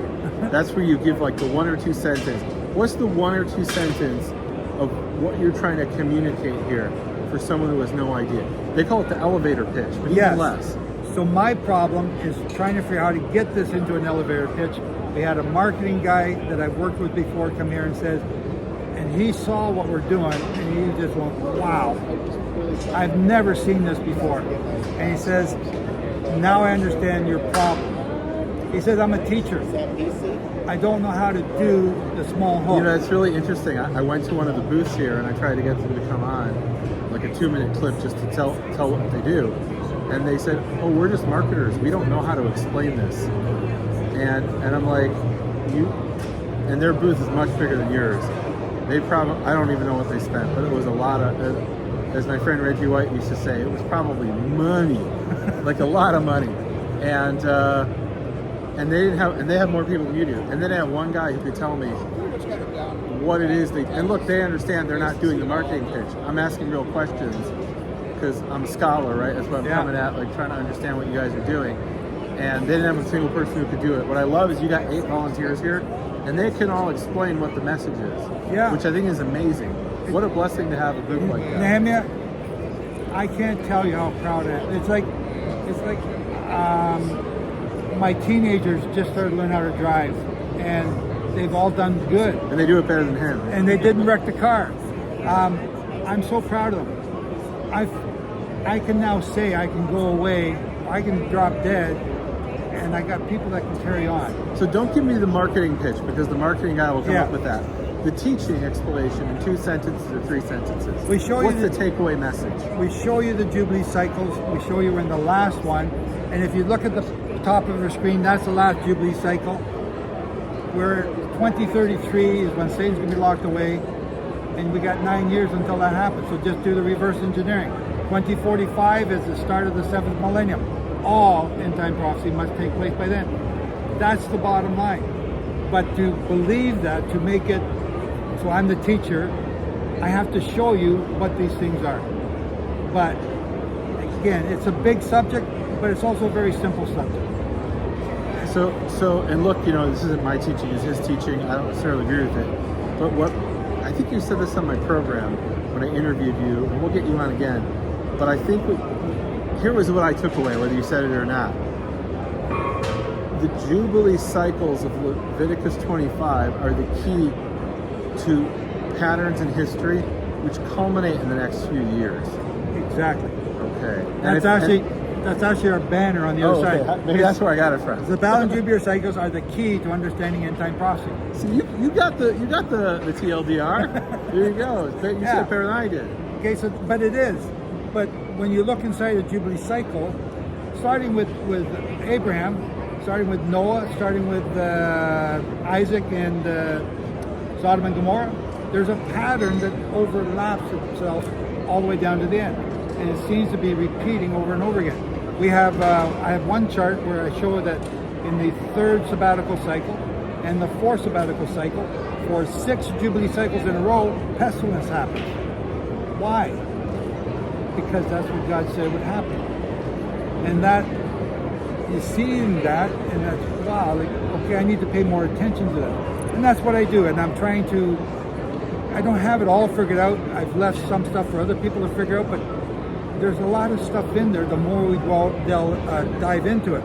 And this same pattern is going to take place all the way to the end of the 7th millennium. The chart you see in the top here, right, where am I? Right there, okay? That chart will look exactly like that at the end of the 7th millennium. Satan's going to be let loose again. And then he's going to be thrown in the lake of fire, probably about the same year, like I say 2033 now, but whatever, 3012, whatever it is then. So it's really interesting. I just learned this morning, I was talking to an Israeli friend, and I mentioned him the TLDR thing, and he said, oh, in Hebrew that's Amalek. I'm like, Amalek, that's like the Amalekites. Amalek, the historic enemy of Israel, the symbolic enemy of Israel that we're told to never forget. How can that be TLDR? He's like, well, in modern Israeli slang, it's Aroch midai lo karati, too long I didn't read it, right? But it's also a pun because Amalekite. So maybe that's symbolic here. There's the Amalekite version, which is, and why do I bring this? So if you talk to a lot of Jews about end times, they'll say, well, you know, that's going to be in the year 6000. We're in 5780, whatever. I'm not going to worry about, that doesn't apply to me. It's 250 years from now. I'm not worried about that. You're saying it's the next few years. It's starting imminently. If you got a 30-year mortgage, if Joe's right, this will be over before you maybe go take out a 30-year mortgage. No, it's a bad idea. Meaning like it'll be over before your 30-year mortgage is what you're saying, right? Before a 10-year mortgage. So we got 9 years to 2033. We got 19 years to 2045. So if you're right, this has profound practical application. Whereas, like I said, from my Jewish perspective, a lot of people you talk to is like, don't bother me with that. My great-great-great-grandchildren will deal with that, not me. Yeah, you're going to deal with it. You can't kick this can down the road anymore. It's now going to be in your face. We just saw California burn up. And then the next thing happens, atmospheric rivers are washing it away. That's prophetic. That is the first God that Jehovah destroys, that got happy. Okay? The same as the flood, the Nile God. Now we got RFK doing stuff, being sued by the pharmacy group. He shut down USA to Africa and all these other places. Just he came out of the CDC, came out of the WHO, the World Health Organization. That's the second God that God's going to destroy. That's the second plague of Egypt. And it seems to be taking place in front of our eyes. Why is nobody looking? God said in the last days, I will send the 10 plagues of Egypt on you. What does that look like in 2025? So these are the things we're trying to show people. That's really interesting because, and I'm just thinking of the Exodus example here, right? Because I'm the Tanakh Old Testament guy, right? So we have the 10 plagues of Egypt. When they get to the plague of lice, up until then they're like, these are tricks we can do, what's the big deal? And the plague of lice, the Egyptian magicians say, Etzba Elohim hi, this is the finger of God. This isn't a trick that we can do. There's no, maybe it was demonic, right, that they were doing. They're like, we can't call on any demonic forces. This is actually God, we can't do this.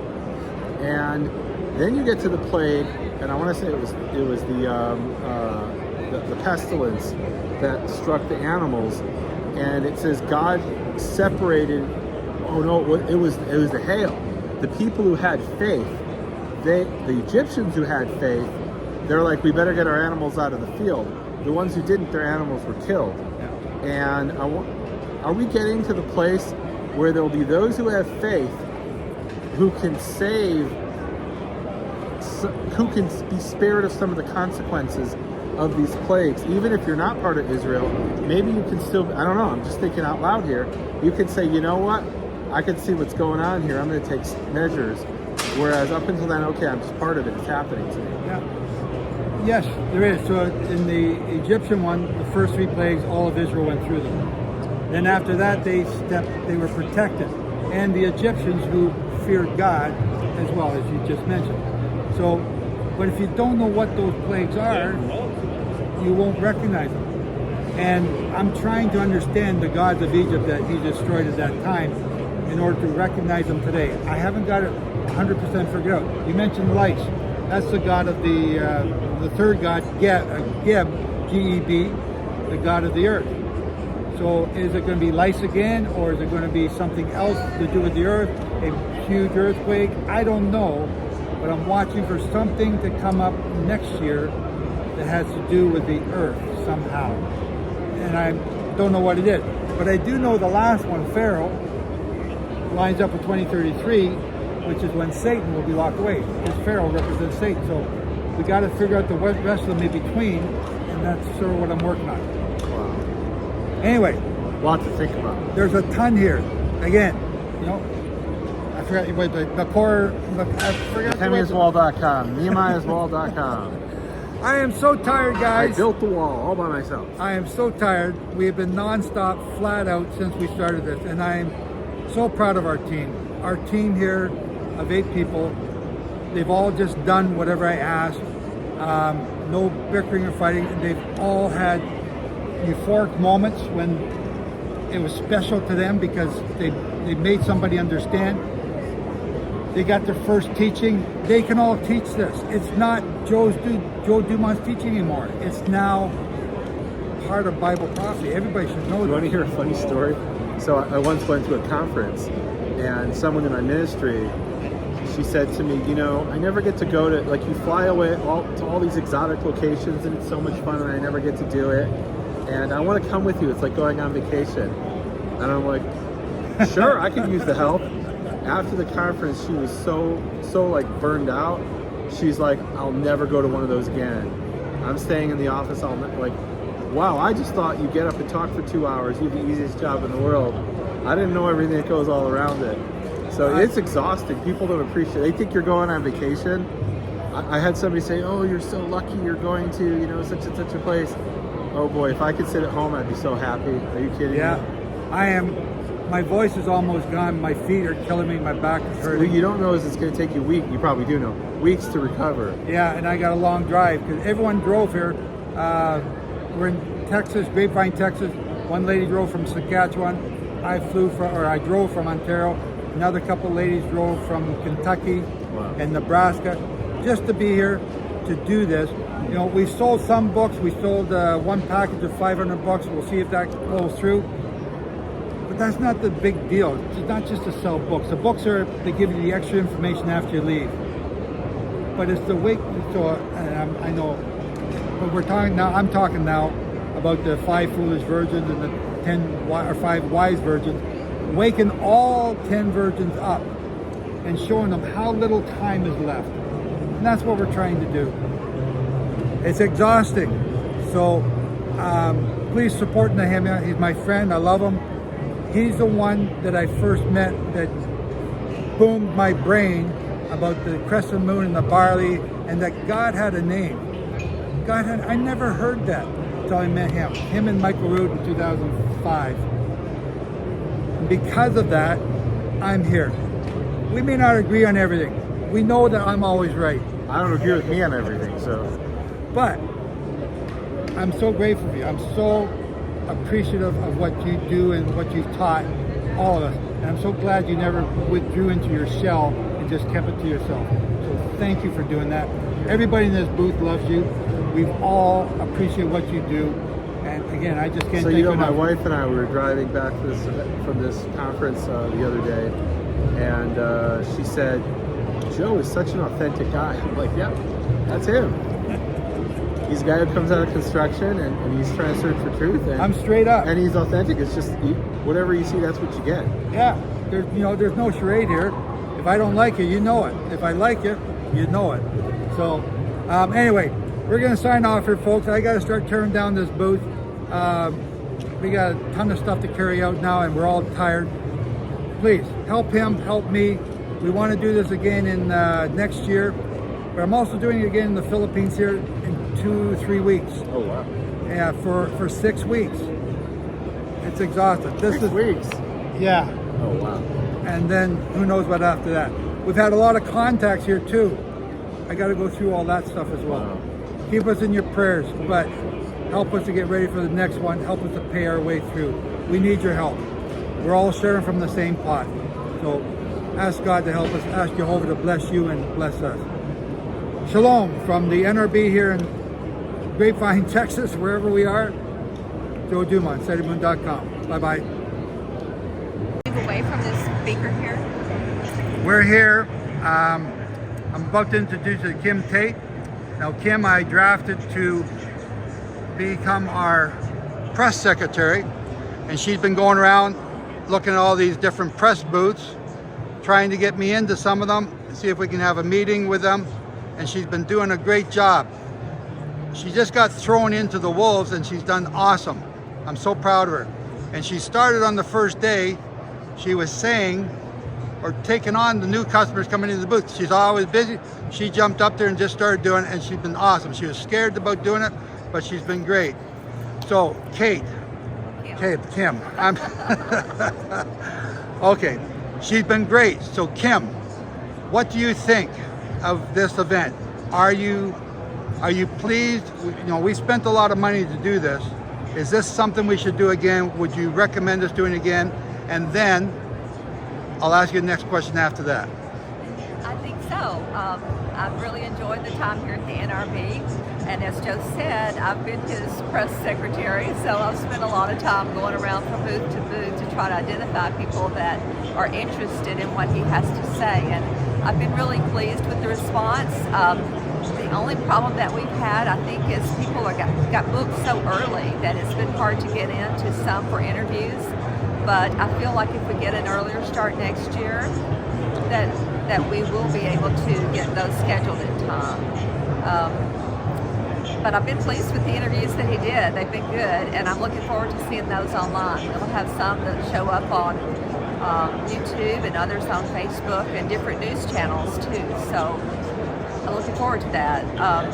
I've also spent some time in the booth meeting people as they come in, and I've been pleased with the feedback that we've gotten from them. In fact, several people have said how they feel like that our message from the booth has been the most important message here at the NRB, and I agree. Okay. How great is our God? Sing with me, how great is our God? And all will see how great is our In Jubilee years, we're trying to help people to understand how close we are to the end, how close they are to the resurrection or the rapture, if you want to call it that. I call it the mystery of the Jewish rapture. But we are within 9 years. Now people say that's date setting, that's not what I'm doing. We are showing everybody, whether you believe in God or not, how close we are. And if you don't believe in God, it's time to start learning about Him. Time's up. So that's what we're here to do, that's what we're here to show. There's 120 Jubilees, and that's what we're doing with our big banner down on the floor. I'm thrilled to be here. There's so many people are learning. They don't realize how close it is. But the Jubilee Cycle shows us that, and that's the amazing thing that we get to do. But unless those days are cut short, no flesh will be saved alive. So we have even less time, which is why we're showing 2033 when Satan will be locked away. The seventh millennium begins in 2045. All end time prophecy, no matter what theology you subscribe to, must take place by that time. So I want to encourage you, take a look at what we're doing on our website, sightofmoon.com. If it's of interest, there's a lot of free stuff there. Come and get it. If you have questions, write me, admin@sightofmoon.com. Let me show you how close we are. I'm not trying to get you to come into any church that you don't want to belong to. Let me show you how close we are. He's calling everybody, even you. It's time for you to come and learn how close we are, how close you are to being in the kingdom or not being in the kingdom. But you get to choose. So come, let us show you. There's no, can I say it? There's no crap. We're just telling you the straight up truth. Come and learn. So we're excited to be here. We have a lot of people that are learning. October 7th, 2023, 1,200 Israelis were killed. Most people don't know where that is in prophecy, but it's a major prophetic event. COVID took place. That's another major prophetic event. That's all revealed in the Jubilee Cycles. What does that mean? That means we are very close. And I'm telling you, it's within 9 years. You may think I'm crazy, you may disagree with me. Awesome. Prove me wrong. But if you can't prove me wrong, then you're going to have to understand what you have to do to be part of this great resurrection that's about to take place. Post-trip, pre-trip, mid-trip, I don't care what you believe. Come and take a look. And if you can find fault, let me know.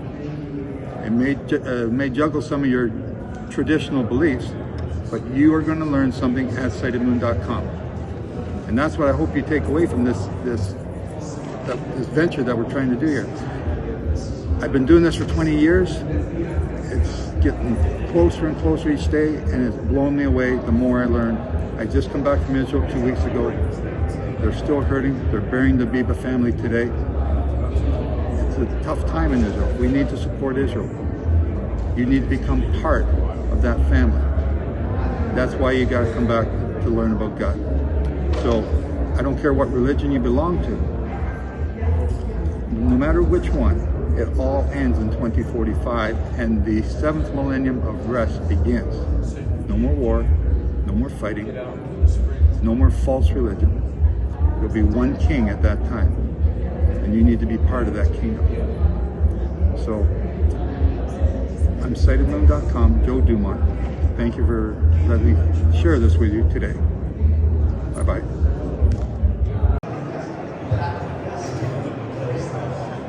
As you can see, there are a lot of news channels here at the NRB. They've been very busy and doing a lot of interviews.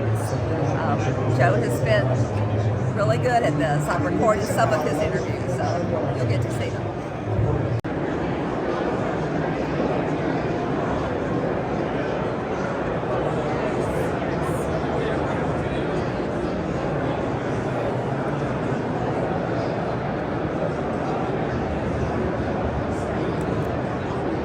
This is one booth here at One for Israel that we were able to get Joe in for an interview, and it was a really good interview. He gave some tips about how Christians could relate to the Jews, and we'll get to see that one online too, so I'm looking forward to that.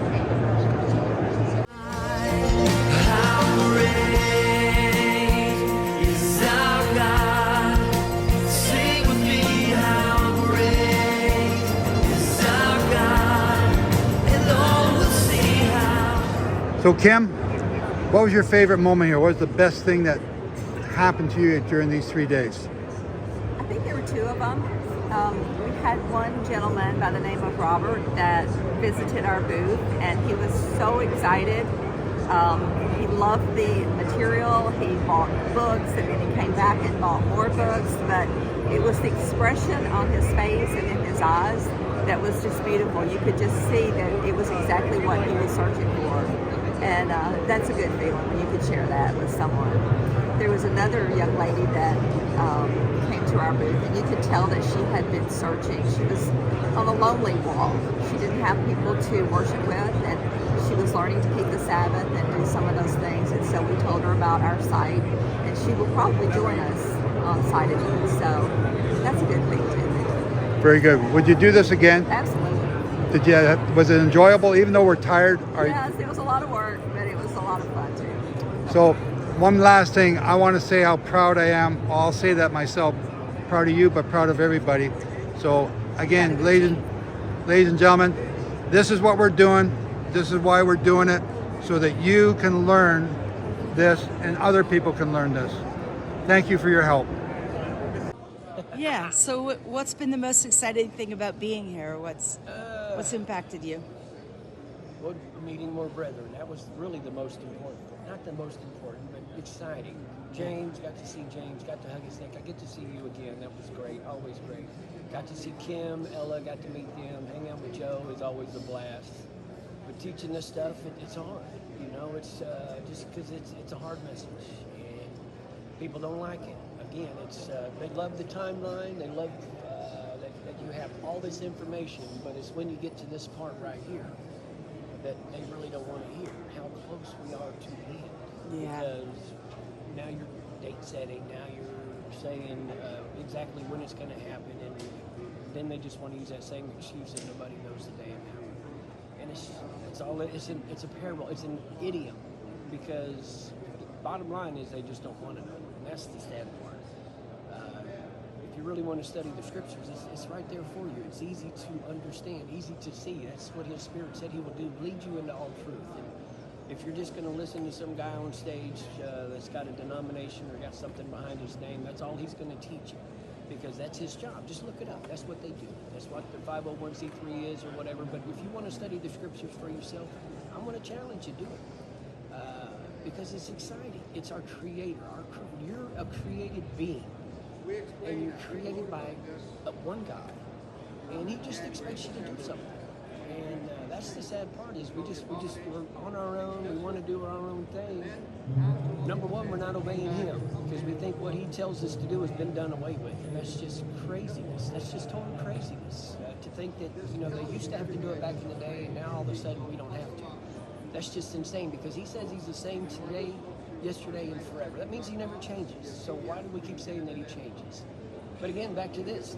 They just don't want to hear it. They don't want to see how close we really are to the end. which again should be exciting for you, because this is the point where you are taught and you are told, we're going to get that new body. Satan's going to be locked away. We're not going to be tempted. We're not going to have any kind of sin that we're going to have to deal with in the world. Is that not exciting? That's what's truly coming. So I don't see the scariness out of it. The only thing that's scary is when you're not obeying your Creator, because He's mad. You can see it in the world. He's the one that's doing all this in the planet, not climate change. It's not any other excuse you want to put on it. I'm just telling you, look up Leviticus 26. It'll tell you exactly what the curses are, what the blessings are, and you can see it every time you turn on the TV. But I want to encourage you to turn off the TV. I want you to open your Bible. Start from the very beginning. Pull out that page that says Old Testament, Old New Testament, because it doesn't mean anything. You need to read your whole thing, read your whole Bible, and ask Him to lead you into all truth, and He will, I promise you. Then come look us up at sightedmoon.com, because we are a bunch of crazy people here. We love Him so much. That's all we do. We just walk it, talk it, be a doer, not a hearer, because that's what it says for us to do as well. So I just want to encourage you. Look us up again, sightedmoon.com. Ask any question. The answers are there. There's so much information there, it's just going to blow your mind. But then say a prayer. Say, Jehovah, open my eyes so that I might understand your law, your Torah, your word. And I promise you, He will. So be blessed. Love you. Thanks, Randy. This has been Randy from Fort Worth, Texas. Hi, I'm Ella Morgan from London, Kentucky. I'm here at Grapevine, Tennessee at the National Religious Broadcasters Convention with Joe Dumont and Sighted Moon Ministries. It's been such an exciting time to talk with so many people who do understand and believe in the Messiah. They understand, some of them, and it's exciting to see they're hungry to know about the Sabbath, about the sabbatical, about the feast days. And some of them are actually learning. I had one lady that was just beside herself with excitement because the things I was speaking to her, she was just learning, and Father was revealing things to her. Especially, we have a little sign that says the sabbatical years are the key to end time prophecy. And she had seen a key in a vision or in a dream. And so she was just beside herself with excitement. So we've been able to share with people about the sabbatical and Jubilee years, what the church is not teaching. I don't know many other people who are teaching that, but people were excited to learn. And we don't know, we're sowing seed, we're not sure what results will be, but we know that we have touched people's hearts because they've said so. They've come with excitement to our booth. It's a display of a big calendar, and we can talk to them about what's gone on from the time of Adam to where we are today in the 70th week. And we were able to show them that we have proven, Brother Joe has proven through tombstones exactly where we are in time. And the thing that amazes me, when he did his chart, his timeline, he highlighted 2020 because of seeing the cycles and patterns of what Jehovah has done down through the centuries, down through the ages. He highlighted 2020. He didn't know what it was, but we know what it was. It was COVID. And then according to that middle of the week, and that 2020 is the middle of this last Jubilee, he was able to be in Israel after COVID because he counted 1,290 days, which Daniel tells us to do. And he was there on October 7th to see that the abomination was set up. We can go through and tell people exactly what we see. We're not setting dates for end time. We're just showing what the millennial years have shown down through the ages, what they show us in this last week. And we're able to share that information. They've been really excited. We're excited for being here and being able to drop some seed and hopefully grow the kingdom. And that's why we're here, to warn people that time is short. Between now, 2025 and 2045, the end of the 6th millennium, we've got a lot of prophecy to come. We've got a lot of things in Revelation, the bowls and the trumpets and the seals. These things are happening now. The 2 witnesses are coming.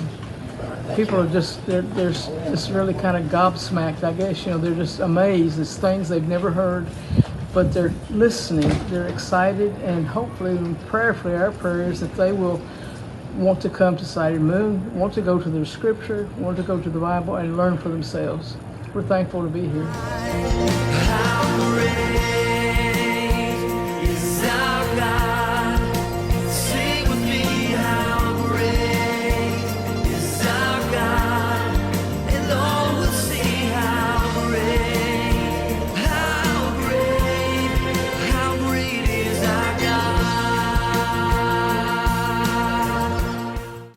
don't even know. I just know that it's prophesied. 70 weeks are 70 weeks are for your people. That started with the Exodus of Moses. Moses was told by God to go and get the people. Not Ahasuerus, not Xerxes, not Cyrus. It started here. We know that because it also says in the next verse, 7, until Messiah the Prince shall be 7 Shabuah. A Shabuah is a 49-year period. So 1, 2, 3, 4, 5, 6, 7, the Messiah the Prince. King David was anointed by Samuel here, all of Judah here, and all of Israel here. King David is Messiah the Prince, and even says so in Ezekiel. But then it goes on to say 7 Shavuot and 62. Christians take and make it 69 or 62 and 7 to get the 7-year tribulation at the end. They turn it totally backwards. And now we continue to count from there. 69 Jubilee Cycles later brings us to 1996, exactly as Daniel's prophet said. And then in the middle of the 70th week, the 70th Jubilee Cycle, something was going to happen. And I started doing this in 2000. This was printed in 2009. I've been teaching since 2005. Hey, Randy, you gonna get your truck? Call Shane, see where Shane's at. I need Shane to help. So in the middle of the Jubilee Cycle is 2020. This? Yeah.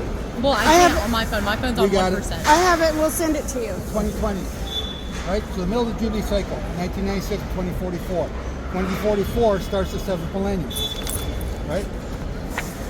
So Christ will come in his glory in 2044? Nope.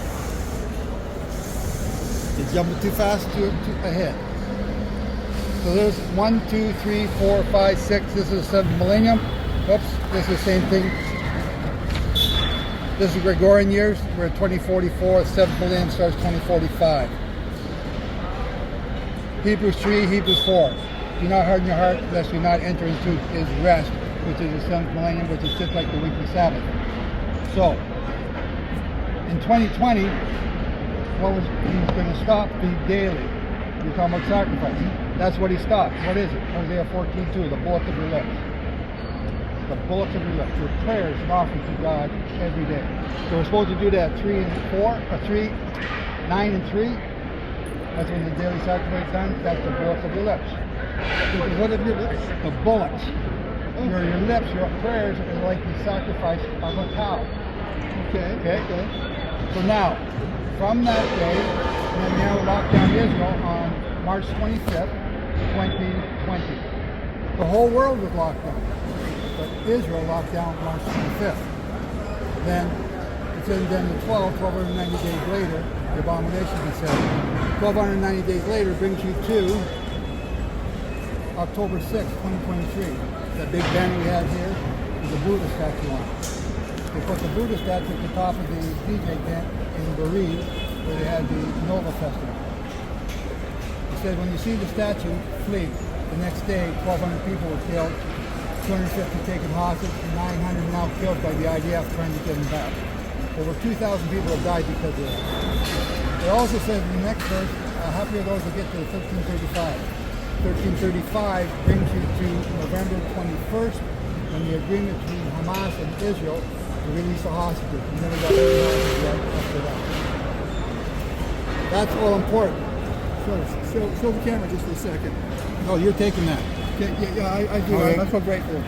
But you're just showing, you're just pointing. 2020, 2023. Now we're going to start in the 10 days of awe. Starting 24 to 2033. That's the 10 days of awe. So the 10 days of awe is a Hebrew term from Yom Teruah to Yom Kippur. So that's what it is, the time of judgment, when everyone repents and turns back to God. Because in 2033, when the going down to the sun, you have to get your name written in the book of life by being forgiven by God after you've forgiven anybody else. That's what the Day of Atonement is all about. That's what the 2 goats are about. So if you don't know the fall holy days, Jesus was killed according to the Passover. He's coming back according to the fall holy days. And Christianity don't know it. They don't know that they've done away with them. If you don't know them, you're going to miss them. You need to study this stuff and learn about this stuff. I believe that. I haven't known about he calls them the appointed time. The appointed time, the Moedim.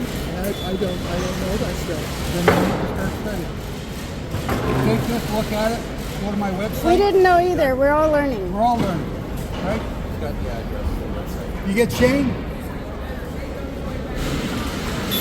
Is he driving back? He's coming here. So I don't want to get you guys too much trouble, but I'm totally interested in the 200 man army. 200 million man army is going to come during the tribulation. If Satan's locked away, that's what the two goats represent. Satan being locked away.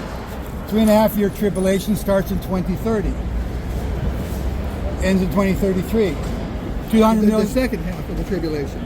The Great Tribulation starts then. So was it? So just for my information, it's a 7 year.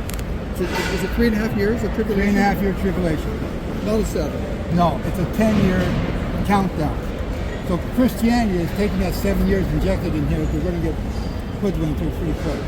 You need to be careful. Okay. I've given you a ton to look at. Order those books online. You can order them at Amazon and start to study this stuff because we're there.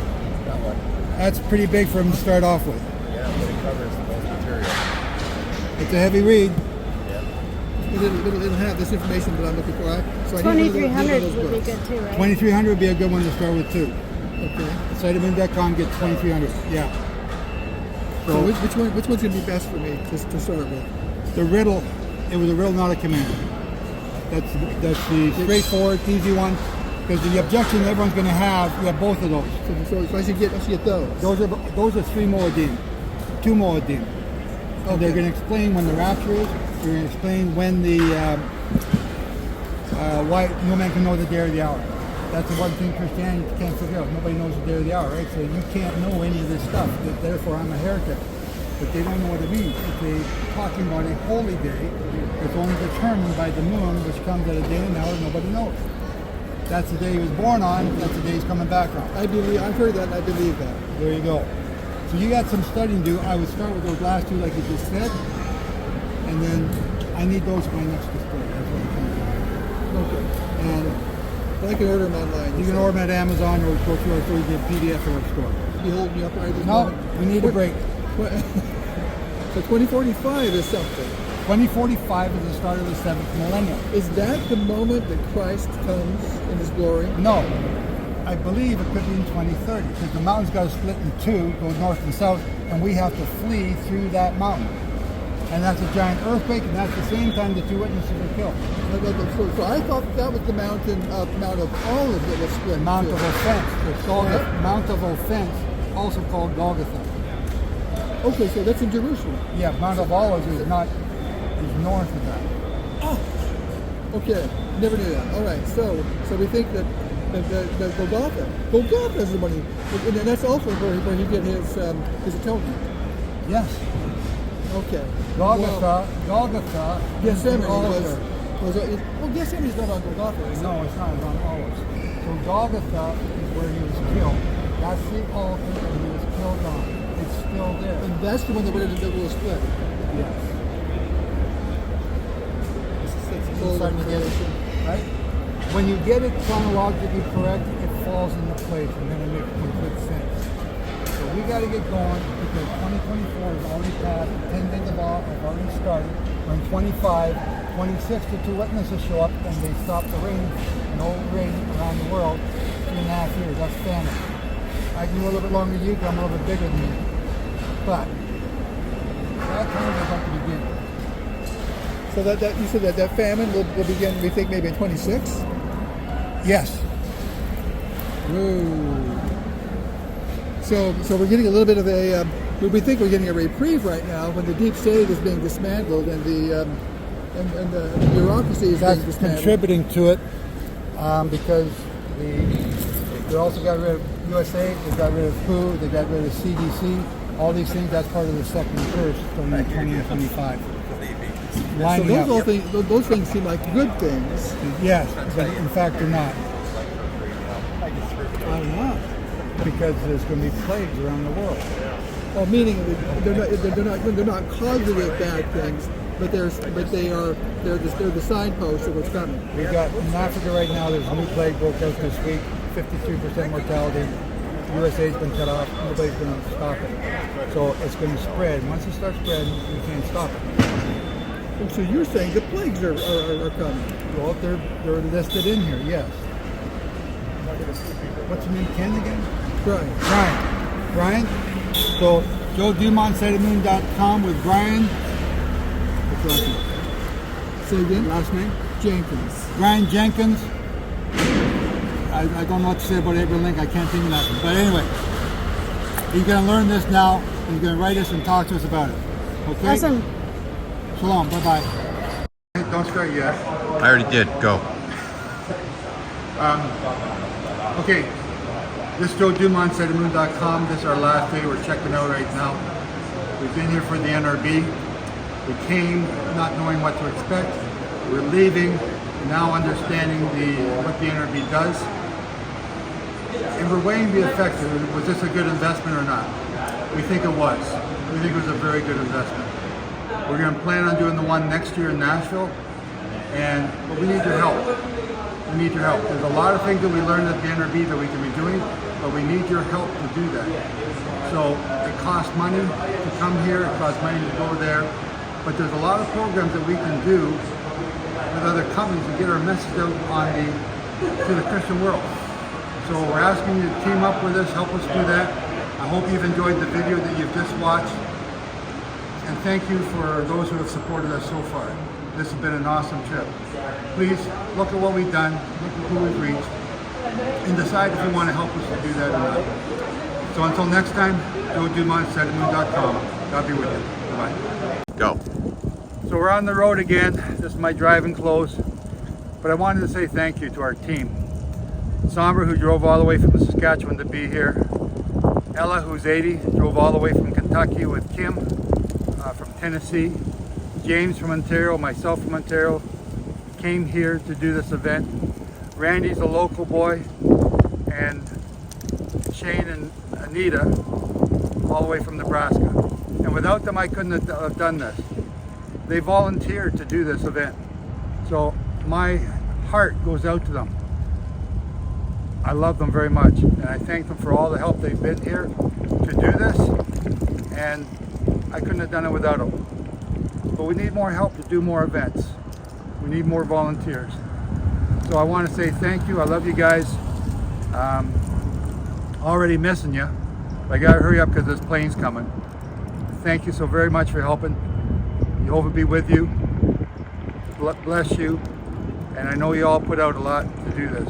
Thank you very much. Bye-bye.